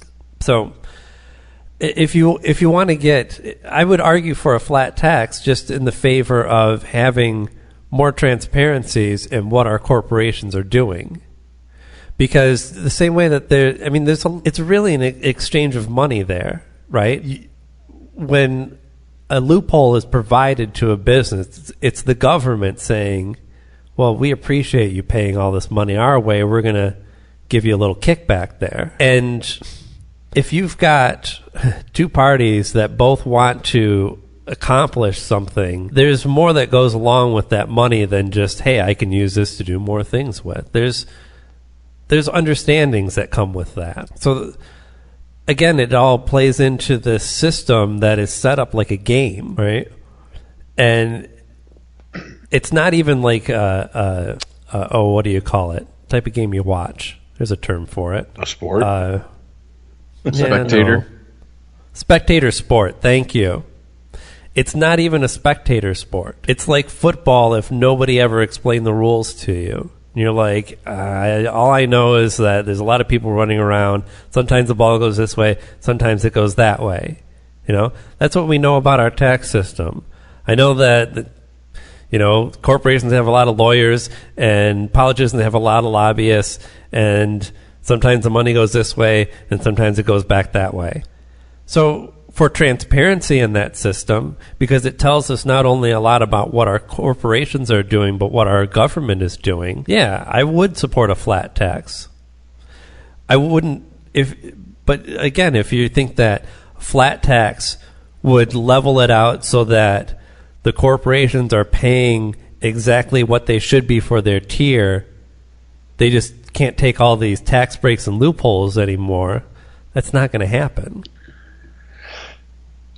See, even if it did happen, just like you were saying, or you're quoting from Al Franken, they would find ways to not make it happen. They know what their market price for what they should be paying in taxes is, and they will find a way to do that. The same way that McDonald's knows what its budget for employees is, and raising the minimum wage doesn't raise their budget for employees. No, nobody seems to understand that. But what do I know? I only work in the business on the front line with the owners. Look, yeah, but you've had direct experience with this. These businesses operate on cookie cutters basis. They say you have X amount of square feet in area with this type of population. You should be bringing in this amount of money, which means this is what your your payroll should be right here. It's a percentage of your business, just like your electricity is, just like your water is, like your food costs, like everything else is. It is set out for you. I've managed corporate businesses before. I've managed a Guitar Center before. I had to keep my payroll, and mind you, this is a payroll based on most of my employees being paid on commission. I had to keep it within a total percentage of my gross sales. If I'm overshooting that, the directive was, who can you afford to lose? Yeah. Got to make it's got to be money left over. It's kind of how it works. So there's a budget for it. The same way there's a budget for taxes. You want to start a business, you're expecting to pay this much in taxes. And that's considering that we paid a lawyer and a tax professional to figure out how little we can actually pay. It doesn't change when you go to a flat rate. They just pay more lawyers. Well, you touched upon something, and I was going to bring it up earlier, and it just slipped my mind. But did you guys hear about Missouri and their minimum wage? No. No, I'm not familiar. They actually lowered it from $10 to $7.70. Holy shit! That's an attack on human rights. Yep, slated to take effect August 28th. It's 23% cut. Yeah. I mean, I'm not for a minimum wage, but I don't know how you can justify that as your minimum wage if you're going to have one. What, the $7.70? Yeah, that's what I was making like 20 years ago as minimum wage in Michigan. Well, apparently Missouri, cost of living must be a lot cheaper. I I have no idea. I've never lived there, so. But yeah, which I mean, what was the problem there? Was there a sustainability problem in business? Well, or was I mean, it that people were buying too many flat screen TVs when they still live in an apartment. Full disclosure: this article is from Huffington Post. It's just the first one that popped up. If you thought the minimum wage only moved in one direction, Missouri Republicans have a surprise for you. After St. Louis leaders raised the wage floor for workers within city limits, the state GOP recently passed what's known as the statewide preemption law, forbidding localities from taking such matters into their own hands. On Friday, Governor Eric Greitens, I think that's how it's pronounced, said he would let the law go into effect, thereby barring cities and counties from setting a minimum wage higher than the state level. There's where it starts to make sense. So you have local governments setting their own minimum wage and the state stepping in and overriding it. And I mean, just to play the little shit stir that I like to be in stuff like this. That's a Republican governor that made sure that happened, and I'm pretty sure he's all for states' rights over federal control of states. So, but he's not over cities' rights over control of states' or over, local control over the state control, is he? So, once again, I like how people cherry pick when and where their morals start. But it's just like the whole legalization of weed thing with conservatives. States' rights. Hey, this state legalized weed. We got to get the federal government in there to stop that. What the fuck? Aren't you the states' rights party? When it comes to weed and abortion. Yeah, aren't you the states' rights party? So what you can smoke and who you can fuck. It's state rights. But this kind of just states' right, and still it grosses me out. This kind of because that goes for marriage too. Goes into something that I had sent you guys a couple weeks ago that just got lost in the shuffle of the everyday madness we've been experiencing here the last couple weeks, which is how Disney's pulling all their programming from Netflix to start their own streaming service. And that's good because I can avoid it all at once. And on top of that, now HBO is pulling all their programming from Amazon Prime. Yeah, but does Disney own all your precious Marvel movies, Aaron? Disney owns Star Wars? The Marvel and Star Wars universes will remain separate, and a lot of it's still available on Netflix. I think it's funny. They took all the shitty shit and fucked off, and that's good, because I've always hated that Disney... I forgot another nasty I thought you were going to say Disney. I always hated that Disney slut. I'm like, whoa, wait a minute. Right. Fuck you, Ariel. Fucking Jasmine whore. Slut. I think it's funny because the whole point of streaming services and a la carte TV channels was to defeat the soaring cost of cable for shit you didn't want. Now, businesses saw that people were willing to pay $10-15 a month to Netflix, whatever it is, depending on the service you choose, and they're going, oh, well then you'll be willing to pay another $15 a month and pay for our shit because we're just going to make it exclusive to our channel.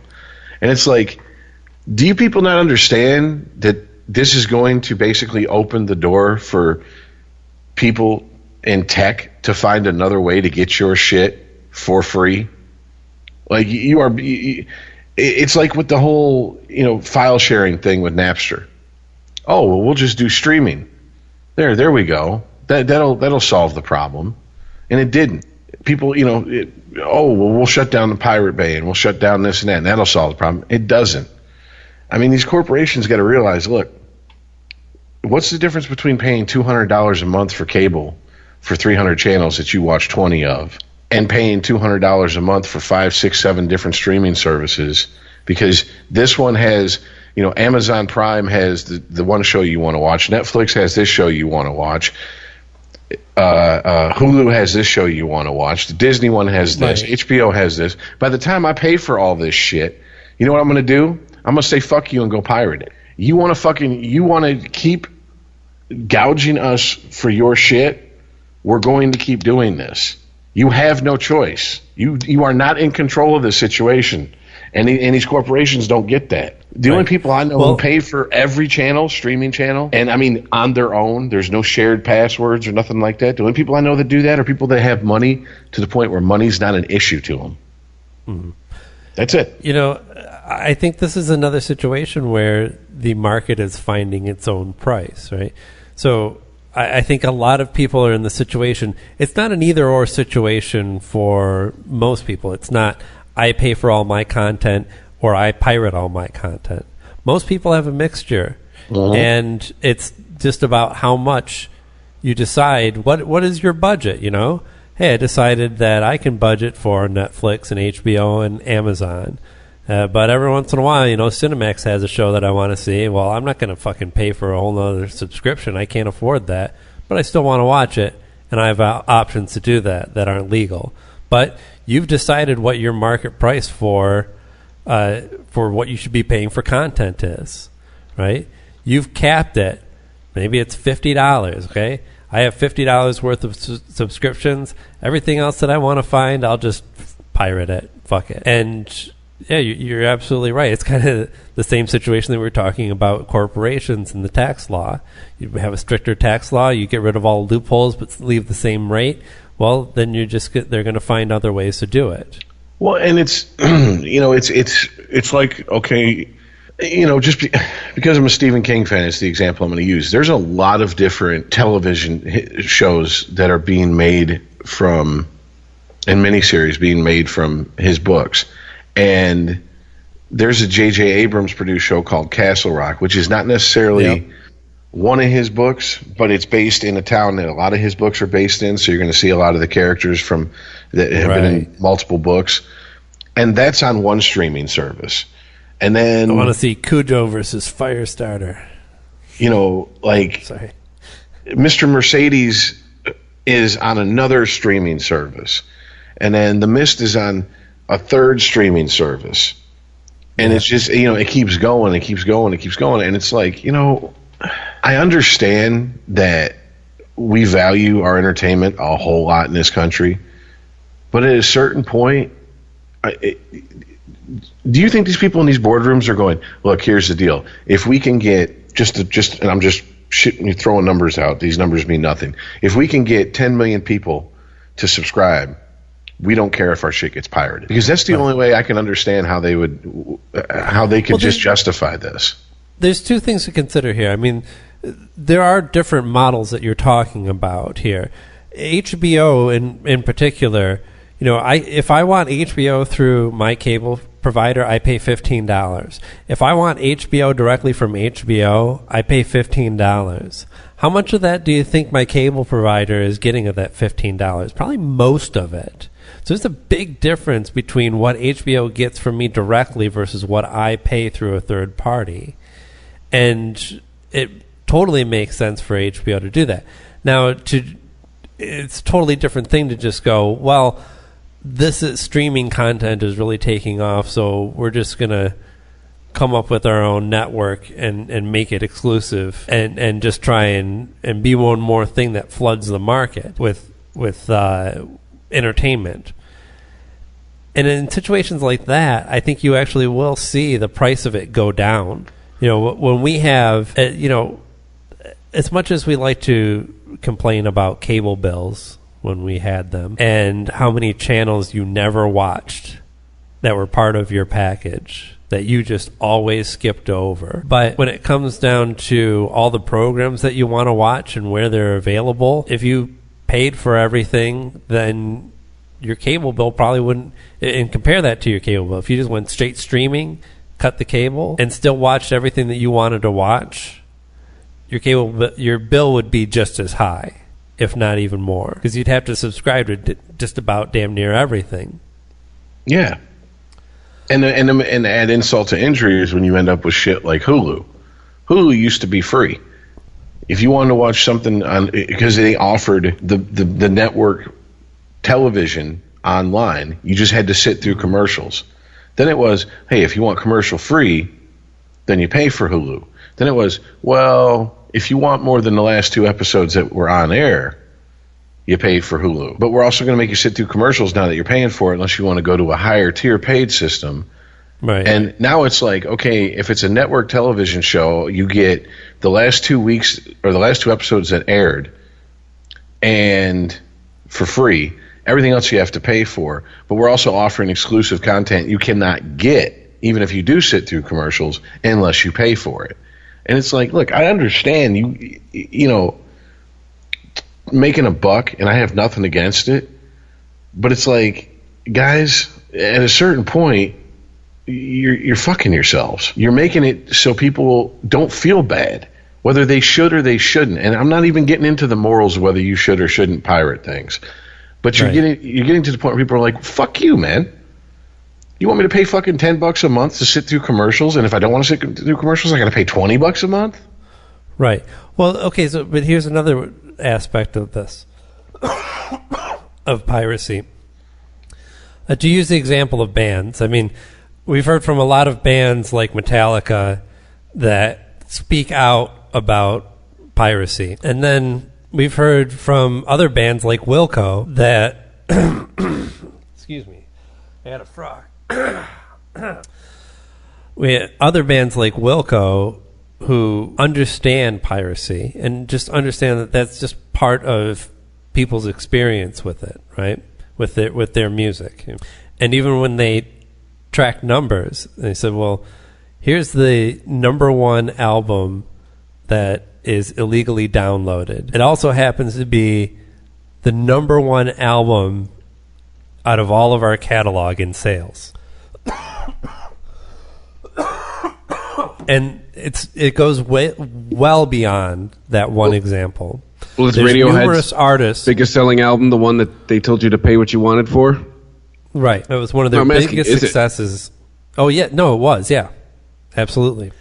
And, yeah, In Rainbows is one of their best-selling albums, too. I don't think it's outsold, whatever. Anyway, those are just examples. There's thousands of artists out there have all experienced the same thing. So it's not a direct one-to-one, like, for every song, TV episode, movie that is downloaded, we are losing X amount of money as a company. You know, one of the number 1 downloaded TV shows right now is Game of Thrones. Well, what do we know about Game of Thrones? We know that it is one of the most talked about, certainly, shows that HBO has ever had. One of the most watched through its streaming service, through cable. And it is also one of the most expensive television shows to ever be produced. So you're telling me that if they're really just giving that shit away to millions of people, that they still have that many millions of dollars sitting around to dump into season 7, which is the most expensive season out of a horrendously expensive television show. I mean, if that were true, those numbers wouldn't add up. That's what I'm saying. If the amount of money coming in was being diminished by piracy directly, they would stop it. Say, look, okay, clearly there's people out here who like it, but all that matters to us is the people who are willing to pay for it. The people who are willing to pay for it, the people who like ride or die on Game of Thrones, and if that shit was to be canceled before it was wrapped up, they would cancel their HBO subscription. Sorry, I don't know what my problem is. Hold on, I need to hydrate. Yeah, these companies see this shit. They don't like the fact that everybody's downloading Game of Thrones, but they love the fact that everybody's watching it and talking about it. Well, that's what I was getting at. They can't. Hope is the wrong word to use. They can't be that short-sighted at this point. This is not 99 with Napster and record companies going, well, wait a minute.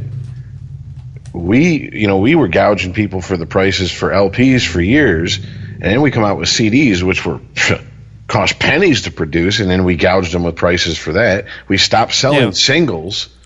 So I like how the price went up when your production costs went down. Exactly. So, I mean, it's not. They can't be sitting there going, "Well, gee, I wonder why people are pirating our shit."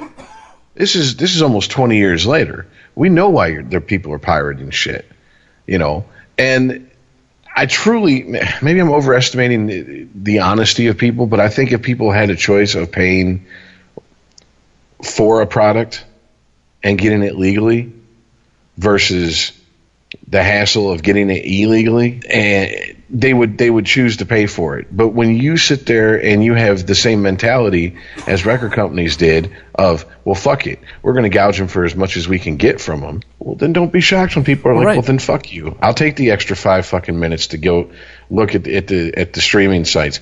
And on top of that, as far as I know, streaming laws are a lot more lax than downloading laws. You can watch anything streamed and not be prosecuted for it. I mean, obviously you can't watch child porn being streamed, but you get my drift.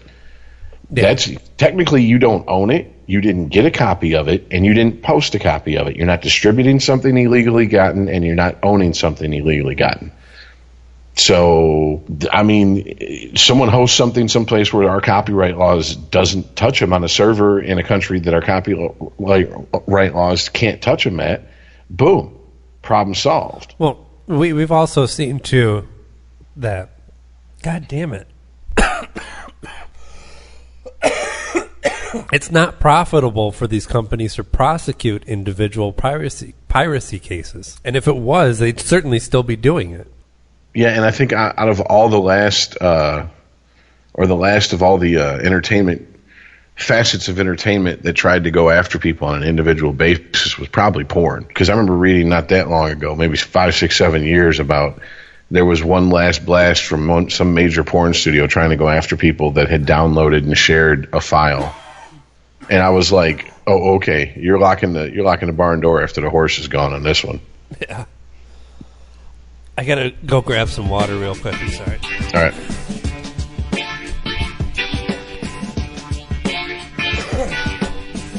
Yeah, I feel like I'm actually losing my voice. Damn. So should we wrap it up? I was drinking water the whole time, but I don't know, it still feels like super scratchy. Yeah, I think I'm gonna have to. Isn't that pipe, son? I don't think I can. I don't think I got it in me anymore. Oh, damn! Rich ran it so hard last week. He gave himself a hernia. Aaron's losing his voice. Look at what we do for you people. All right, we are physically injuring ourselves to give you a good show. So you can thank us by going to wherever you get your podcast from. You can rate us 5 stars, please. 4 is acceptable. Make sure you leave a review. You can follow us at unregimentedpod on Twitter. Email the show unregimented@christophermedia.net. We're on Instagram somewhere. We're on Facebook. Yeah. The downloads go up every week. Every month's better than the last. So, yeah. Guess it means you like it.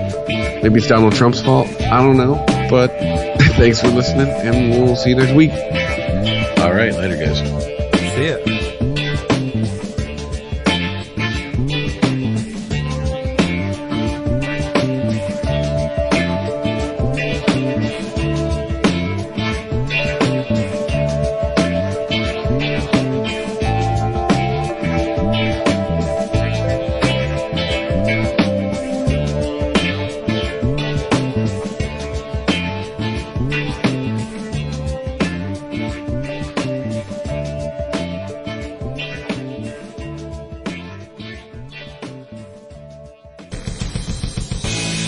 If you like this show, please tell a friend.